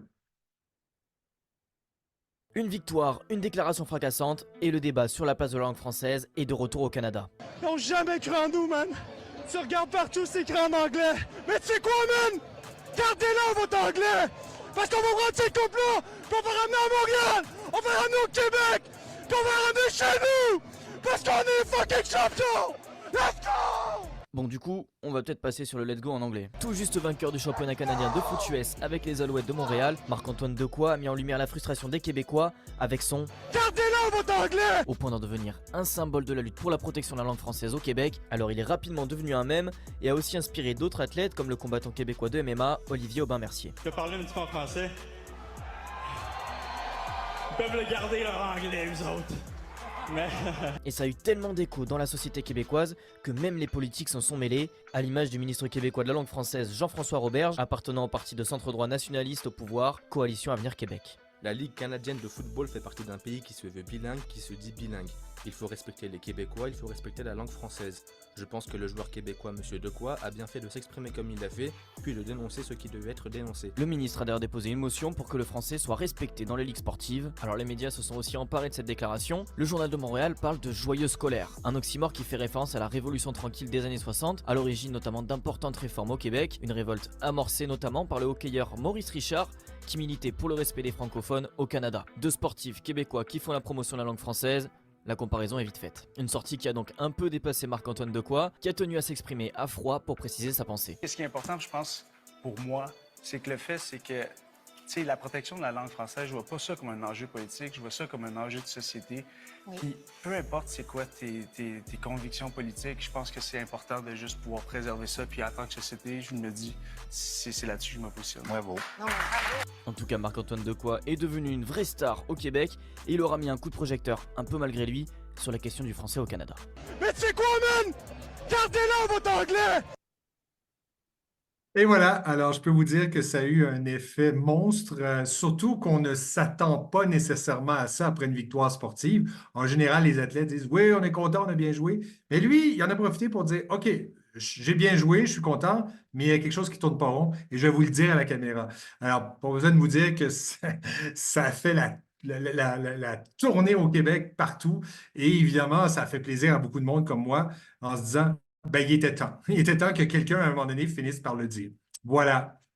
Bref, le français doit se battre et c'est un bel exemple inattendu d'un athlète québécois. C'est rare que les athlètes prennent des positions. Il faut le dire. C'est rare qu'ils s'expriment publiquement sur des notions politiques.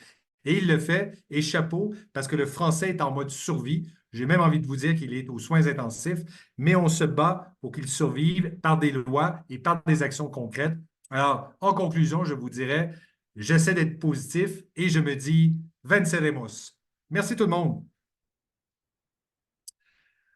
Voilà. Bon, alors je vous invite à ouvrir les micros et les questions, les commentaires, c'est à vous. Ça va me faire plaisir de répondre. Bonsoir Ouvrez François, le merci micro. beaucoup pour cette belle présentation sur le Québec. J'ai plein de questions, mais voilà, je ne vais pas monopoliser le microphone. Donc voilà, une question. Est-ce qu'il y a beaucoup de personnes qui se plaignent si on ne respecte pas la loi 101? J'ai toujours la curiosité de voir ce qui se passe. Ben, en fait, pour dire la vérité, il n'y a pas beaucoup de sanctions. C'est une loi, mais les sanctions, à vrai dire, je ne suis pas très au courant, mais je pense que vous pouvez recevoir une amende si vous ne la respectez pas. Un exemple tout simple, la loi 101 dit l'affichage extérieur unilingue français. Et ça a longtemps été respecté, mais là, de plus en plus, on voit des commerces qui s'affichent dans les deux langues. C'est contre la loi. Donc, normalement, s'ils sont dénoncés, ils doivent payer une amende. C'est un exemple.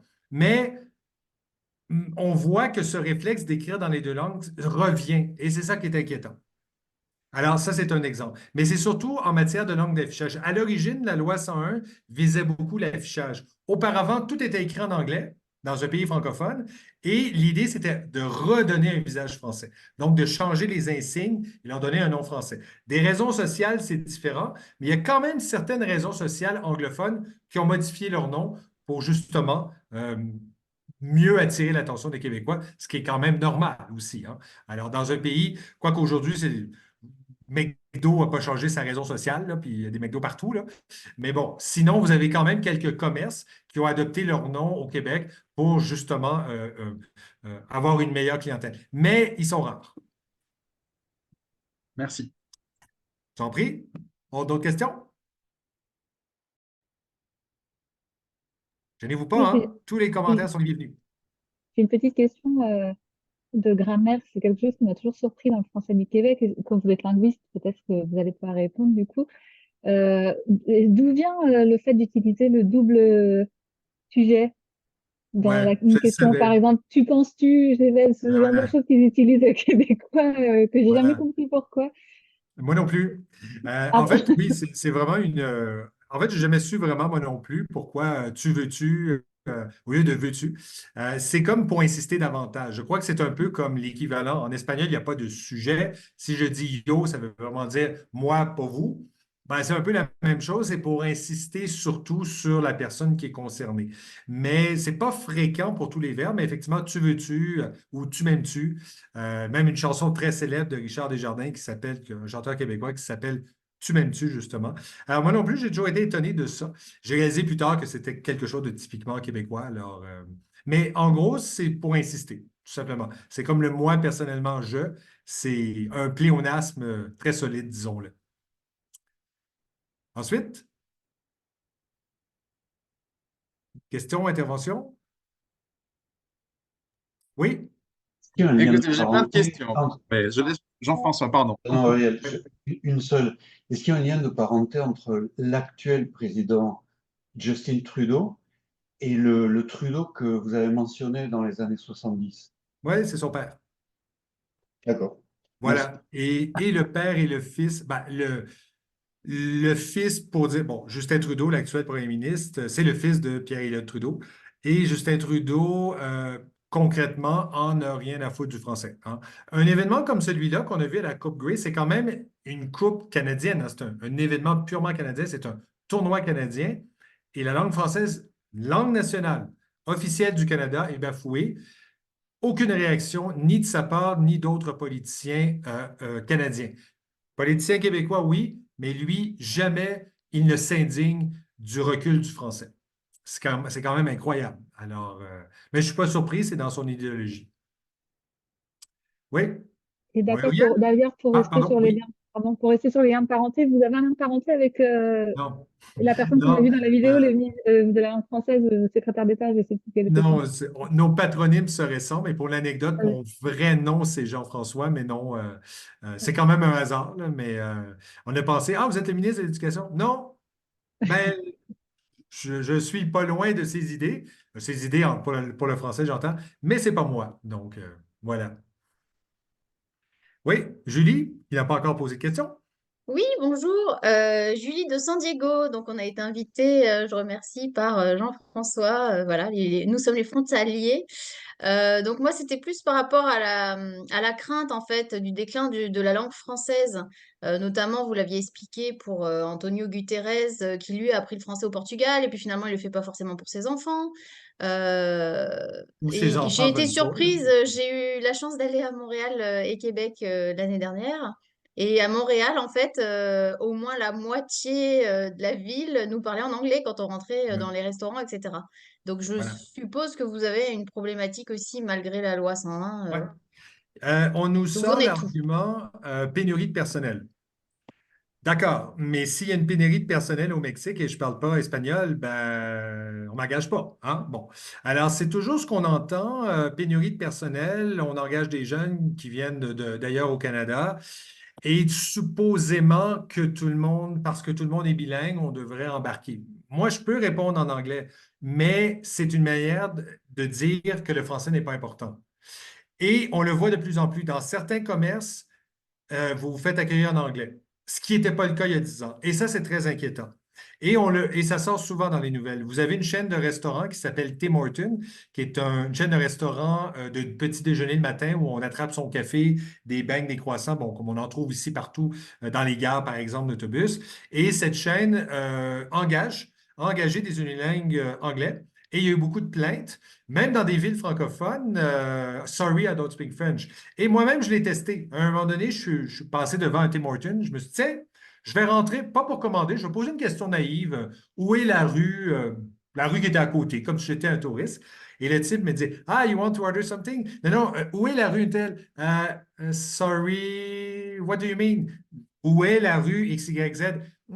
Sorry, I don't speak French. Alors, qu'est-ce que j'ai répondu? No French, no money. Voilà, on n'a pas le choix. C'est un phénomène. Le français n'est plus en fait, dans certains contextes, semblerait n'est plus une condition sine qua non d'embauche. Par contre, le message qu'on nous envoie, c'est que c'est finalement pas nécessaire de parler français pour travailler au Québec. Et à partir de ce moment-là, c'est la mort. Quand vous avez deux langues sur un territoire, les langues ne font que deux choses comme la bourse. Ça monte, ça descend. Une langue progresse ou recule. Et quand il y a deux langues, il y en a nécessairement une des deux qui est plus puissante que l'autre. Je vous laisse deviner laquelle. Alors, c'est un phénomène inquiétant et je le vois moi-même. Et ce qui est encore plus inquiétant, c'est que quand vous allez dans des quartiers francophones, à l'épicerie, par exemple, ça ne se faisait pas il y a 20 ans, mais là, vous voyez arriver des gens à la caisse qui parlent complètement en anglais et qui se font répondre complètement en anglais par les employés. Tant mieux pour eux. Mais là, il y a un problème. Là, ça veut dire, ah ben c'est génial, je suis anglophone, je vais à l'école anglaise, pas de problème. Je vais au restaurant, on parle en anglais. Je vais voir un médecin en anglais, pas de problème. Je vais à l'épicerie, je vais aller à la pharmacie. Aucune nécessité d'apprendre le français. Et c'est vrai, vous pouvez gagner 1 million de dollars à Montréal sans jamais parler français. Ben, ce n'est pas évident à gagner 1 million de dollars, mais c'est possible. Vous pouvez vivre toute votre vie sans prononcer un mot en français. Et c'est ça qui est inquiétant. Et on le remarque, et je le sens. Moi, je suis craintif. Hein. Je fais des cauchemars la nuit à y penser en me disant, la langue recule et on n'a pas le choix, il faut s'imposer. Je le vois, au Mexique, ben, vous parlez espagnol, espagnol ou espagnol. Bon, c'est un cas particulier, c'est un gros pays, il n'y a pas d'autres langues environnantes, comme toute l'Amérique centrale, toute l'Amérique du Sud, mis à part le Brésil. Le Québec est un îlot entouré d'anglophones, dans un pays qui est officiellement anglais, donc ça crée beaucoup de confusion pour les étrangers. Les touristes, ça ne me dérange pas, mais quelqu'un qui s'installe et qui commence à imposer sa langue dans ses relations commerciales, ne serait-ce que pour commander une pizza, et on le voit, là, je vois des livreurs d'Amazon qui ne parlent pas français. On engage n'importe qui et on tient pour acquis que bah, les Québécois sont bilingues, ils vont être gentils, ils vont l'accepter. Moi, je ne l'accepte pas. Moi, c'est no French, no money, get off the way. Parce que si moi, je ne parle pas anglais à Toronto, je ne travaille pas. Voilà. Mais je devrais travailler, le Canada est un pays bilingue. Mais non, à Toronto, tu parles anglais. Mais à Montréal, tu parles français. Donc, c'est très inquiétant. Autre réaction? Là, il faut que je me calme, mais c'est comme. Ça vient me chercher. D'autres réactions? Je pourrais même vous donner un autre exemple assez flagrant. On le voit petit à petit, et ça se fait même un peu en France. C'est moins pire en France, Mais vous avez peut-être remarqué qu'on commence à utiliser, bon, on utilise beaucoup d'anglais, des fois c'est énervant, là, des learning centers. Là. Pourquoi? Je vois ça apparaître. Ou encore, on utilise la syntaxe anglaise. Hein. Sorbonne Université, hein, Saint-Malo Université. Pourquoi? Là? C'est Université de, en français, normalement. On dit Université XYZ ou Université de. Mais là, on voit de plus en plus ce réflexe d'inverser en s'inspirant de l'anglais. Et je constate qu'au Québec, il y a des festivals, il y a des événements qui portaient des noms français, qui tranquillement prennent des noms bilingues. Mais un nom bilingue, ça veut dire pas en français. Parce que si vous êtes unilingue français, c'est un problème. Si vous êtes unilingue anglais, ce n'est pas un problème. Votre marque de commerce va faire le tour du monde. Mais si vous avez une marque française, on va se dire, ah oui, mais c'est peut-être pas une bonne idée si on veut des anglophones. Mais est-ce que je cherche L'Oréal, une marque de shampoing avec un E accent aigu et un apostrophe, fait le tour du monde, n'est-ce pas? Une des plus grandes compétitions sportives au monde porte un nom français, Grand Prix de. Et le Cirque du Soleil, le plus grand cirque au monde qui est québécois, s'appelle Cirque du Soleil. Et ça fait le tour du monde. Et ça fait plein de fric. Alors, je le vois, il y a la Semaine culturelle italienne de Montréal qui a lieu tous les ans près de chez moi. J'habite près d'un quartier italien. Alors, c'était ça le nom. Et là, ça a changé. Et le site web, c'est mtlitalfest.com. Récemment, vous aviez Festival de la Poutine. Ah, curieusement, Poutine Fest. Quelque chose Fest. Ça a l'air anodin, mais c'est le début de la fin. Quand vous commencez à changer les patronymes, les noms, tranquillement, vous dites, bah, c'est pas grave, c'est juste une bouteille avec une. Oui, mais une bouteille avec un nom français ou une bouteille avec un nom anglais, subtilement, il y a un message. Il y a un message. Et pour moi, c'est important. Alors, mais je le sens, puis on me dit, ah, exagère pas, franchement. Ben, j'ai pas planté un arbre, j'en ai arraché un. C'est juste un arbre. Ah, un arbre, c'est pas grave. Mais j'en ai pas planté un, j'en ai arraché un. Un par jour, c'est pas grave. Mais j'en arrache un par jour. C'est l'image que j'aime donner à Montréal. Imaginez, tous les jours, on coupe un arbre dans les parcs de Montréal ou sur le Mont-Royal. C'est pas grave, c'est juste un arbre. Mais j'en ai pas planté un, j'en ai enlevé un. Tous les jours, on perd un francophone à Montréal. Voilà. Donc, d'autres questions? Commentaires, réactions?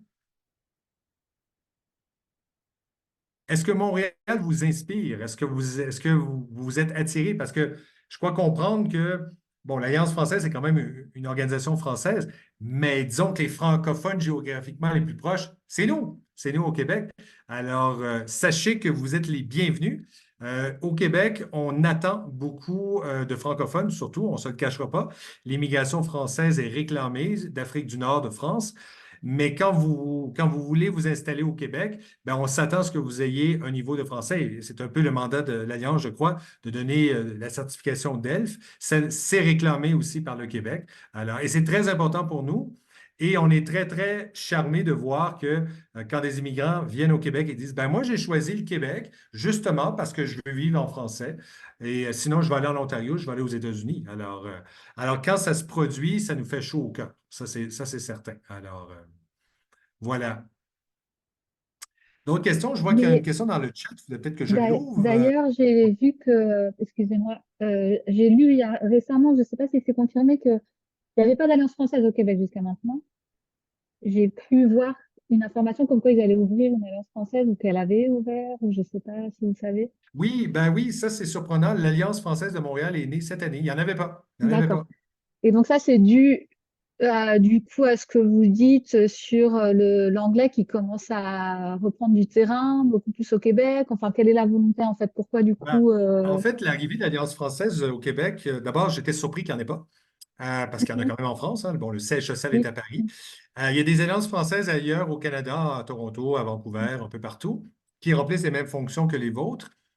À Montréal, la porte d'entrée francophone, ça a été longtemps et c'est encore l'Union française de Montréal qui a été créée au milieu du 19e siècle, près du Vieux-Port de Montréal, et qui avait comme mandat d'aider les immigrants français.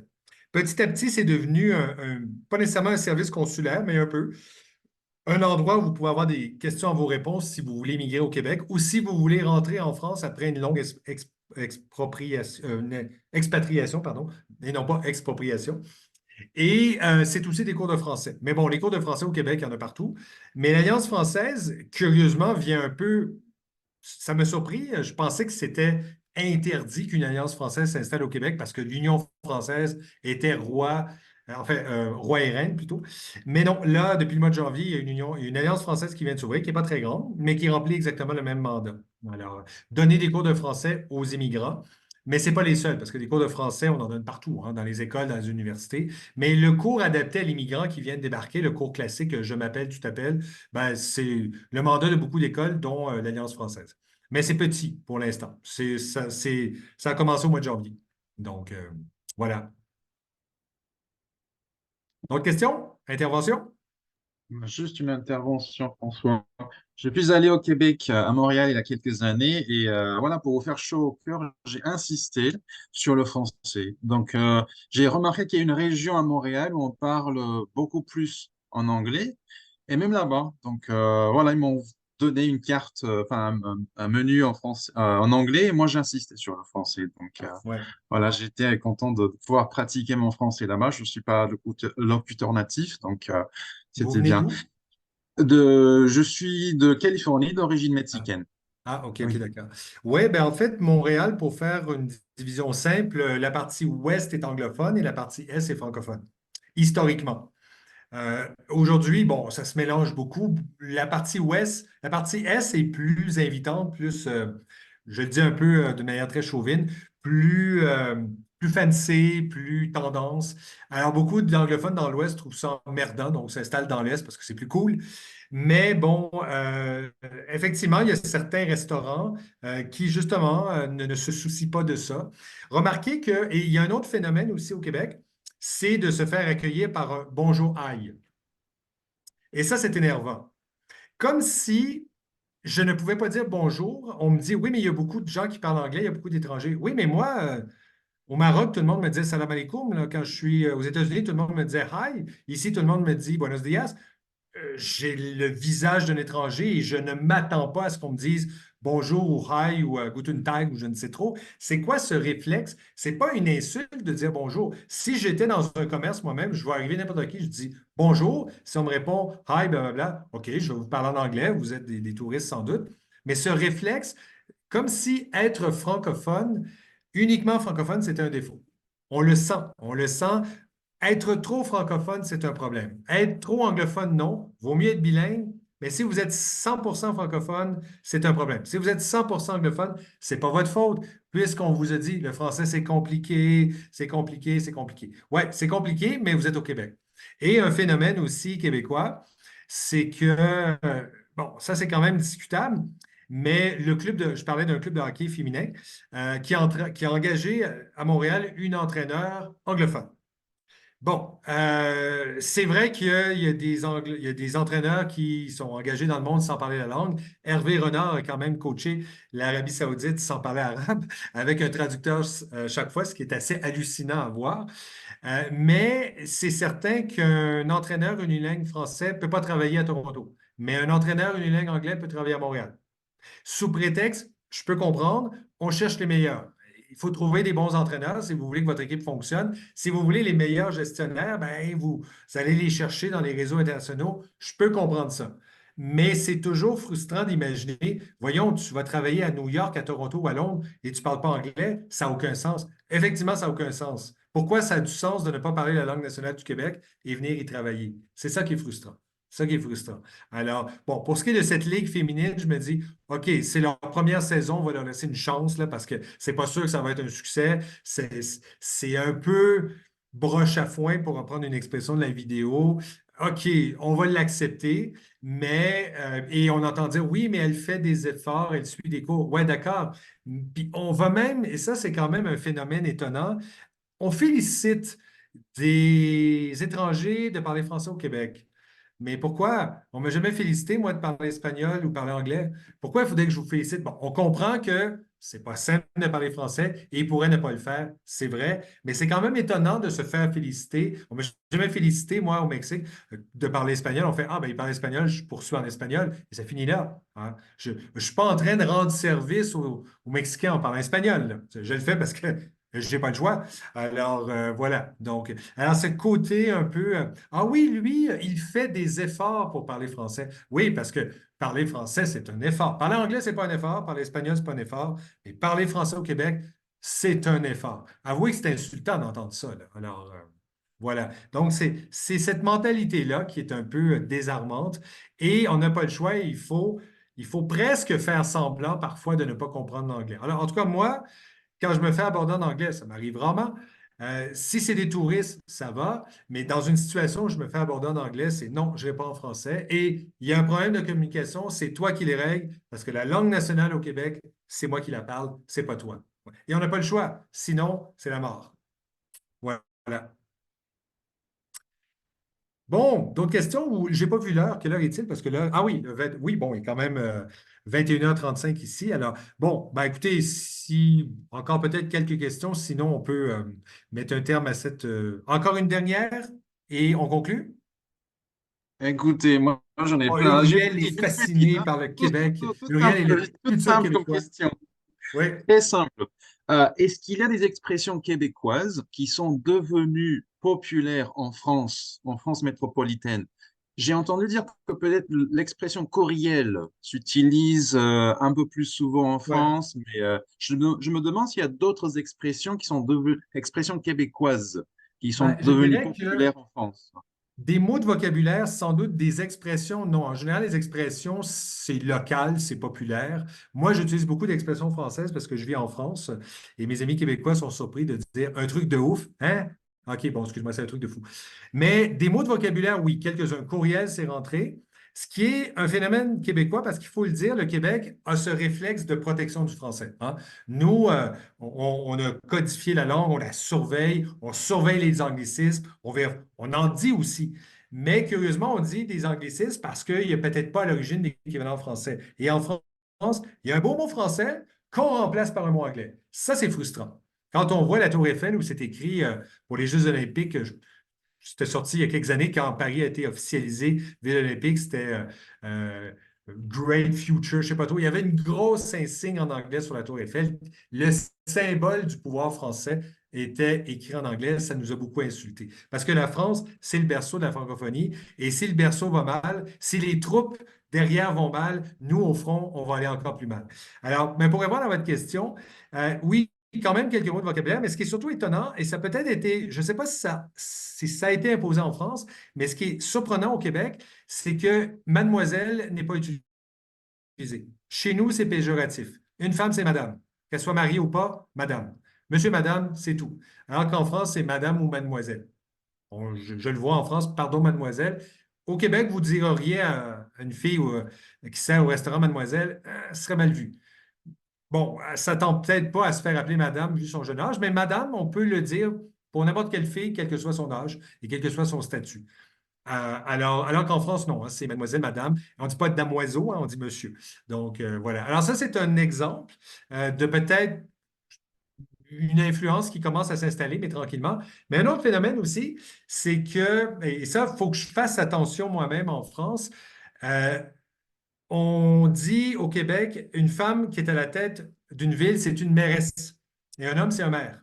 Mais en France, la mairesse, c'est la femme du maire. Donc, si c'est une femme, c'est une mère ou on dit un maire. Mais chez nous, on va dire une mairesse. Et attention, la mairesse, c'est la magistrate supérieure d'une ville. Ce n'est pas la femme de. Donc, soit dit en passant. Mais les expressions, je ne suis pas sûr, mais il y a peut-être quelques mots de vocabulaire qu'on essaie d'installer, surtout quand on entend des expressions anglaises. Bon, stationnement, ça c'est un bel exemple. On essaie de l'envoyer en France. Parking, pour nous, ça n'a aucun sens. C'est stationnement. Alors, mais il faudrait que je fouille, mais je pense pas. Il n'y a pas beaucoup d'influence québécoise en France parce que vous êtes quand même 67 millions d'habitants en France. Nous, on est 8 millions. Alors, bon, c'est pas vraiment nous qui allons vous dire comment parler français. Hein. Alors, voilà. Bon, ben écoutez, c'était ma présentation. Alors, écoutez, j'espère que je vous ai sensibilisé à la cause du français au Québec. Rappelez-vous que nous sommes le village gaulois des francophones. Nous sommes un acteur important de la francophonie. Il y a comme une tradition même qui dit qu'à la tête de l'Office de l'Organisation internationale de la francophonie, si le numéro 1 n'est pas québécois, la tendance est de nommer le numéro 2, donc le vice-secrétaire général québécois. Le Québec a beaucoup impulsé la francophonie. Et pour l'anecdote, c'était même beaucoup l'idée de Charles de Gaulle, qui, sans grande surprise, était un grand francophile. C'est lui-même qui a, en 1961, le 5 octobre 1961, et là, je vais vous passer une commande, le 5 octobre 1961 était créée la Maison du Québec à Paris, qui allait devenir plus tard la Délégation générale du Québec à Paris sous ce nom-là. Et ça a été créé par Charles de Gaulle et André Malraux, son ministre de la Culture, et côté québécois par le premier ministre Jean Lesage, le ministre René Lévesque, qui plus tard allait devenir premier ministre, et Georges-Émile Lapanne. Et c'est De Gaulle qui a dit au Québec, vous devriez ouvrir une délégation. Et c'est comme un peu lui qui l'a créé, aux grandes dames d'Ottawa qui voient le Québec jouer dans ses plates-bandes. Et aujourd'hui, entre la France et le Québec, il y a ce qu'on appelle une relation directe et privilégiée. Et ça veut dire quoi? Ça veut dire que sur le plan diplomatique, le Québec est presque considéré comme un pays. Le premier ministre du Québec est un des seuls chefs d'État d'un non-État reçu à l'Élysée avec garde présidentielle, dîner d'État, comme pour tous les chefs. Macron reçoit des chefs d'État et des chefs supérieurs, comme l'OIF ou secrétaire général de l'ONU ou Ursula von der Leyen, mais ne reçoit pas de gouverneur américain avec le même protocole ou de président de l'ANDER en Allemagne ou de région autonome en Espagne. Mais exceptionnellement, pour deux chefs d'État, le Québec et l'autorité palestinienne, vu les liens serrés. Et en retour, le consul général de France à Québec est un demi-ambassadeur. Ça veut dire quoi? Ça veut dire que tous les ans, le Quai d'Orsay rameute tous ses ambassadeurs, seulement ses ambassadeurs, pour une réunion annuelle, plus deux consuls, Québec et Jérusalem. Donc, c'est quand même pas banal quand on y pense. Et comme si ce n'était pas assez, la délégation générale du Québec à Paris a le statut juridique d'ambassade sans en être une. Ça veut dire quoi? Ça veut dire, par exemple, exemption d'impôts, tout ce qui vient avec, tout ce qu'on donne comme avantage aux ambassadeurs. Et concrètement, si je suis à Paris et je fais une connerie, je me réfugie à la délégation et la police ne m'arrête pas. Voilà. Bon, je ne fais pas de conneries, mais pour vous dire. Alors, c'est vraiment un lien très solide entre les deux et c'est vraiment Charles de Gaulle qui l'a créé. Et depuis la fin des années 80, fin des années 70, il y a ce qu'on appelle les rencontres alternées. Tous les ans, le premier ministre du Québec et le premier ministre français se rencontrent en alternance. La dernière fois, c'est François Legault, premier ministre du Québec, qui s'est rendu en France rencontrer Édouard Philippe en 2020. À cause de la pandémie, évidemment, ça a été annulé. La prochaine visite, normalement, c'est Gabriel Attal qui vient au Québec, mais c'est comme une tradition. Chaque année, les deux chefs se rencontrent en alternance. C'est vous dire le lien direct et privilégié. Et c'est pour ça qu'on dit direct et privilégié, parce que le Québec a un statut, a un fonctionnaire ou plusieurs fonctionnaires au Quai d'Orsay qui s'occupent du Québec. Donc, voilà. Alors, c'est pour vous dire l'importance du Québec et l'importance de la langue française. Bref, le Québec doit être un leader dans la préservation du français et comptez sur moi et je compte sur vous pour propager la nouvelle.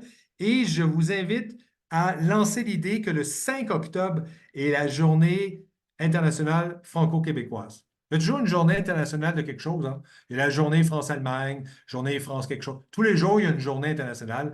Ben, le 5 octobre, c'est la date de la fondation de la Maison du Québec à Paris. Alors, je lance l'idée aux politiciens, le 5 octobre, fête d'émotion, c'est la journée internationale France-Québec. Voilà, je vous invite à propager le message. Merci beaucoup tout le monde et je terminerai en vous disant encore une fois, Venceremos. Merci beaucoup, François. Voilà, est-ce que Jean-François veut terminer? Non, simplement vous remercier infiniment parce que c'est une conférence plus que complète, autant linguistique, culturelle, politique. Je pense qu'on a beaucoup appris. C'était très intéressant, très, très dynamique. Et je sais qu'on pourrait continuer, mais bon, on a certains impératifs d'horaire. Donc, encore merci à vous tous de nous avoir accompagnés, nos collègues de Mexicali, de San Diego et puis de partout ailleurs. Merci beaucoup. L'an prochain, on refait un autre événement sur la francophonie.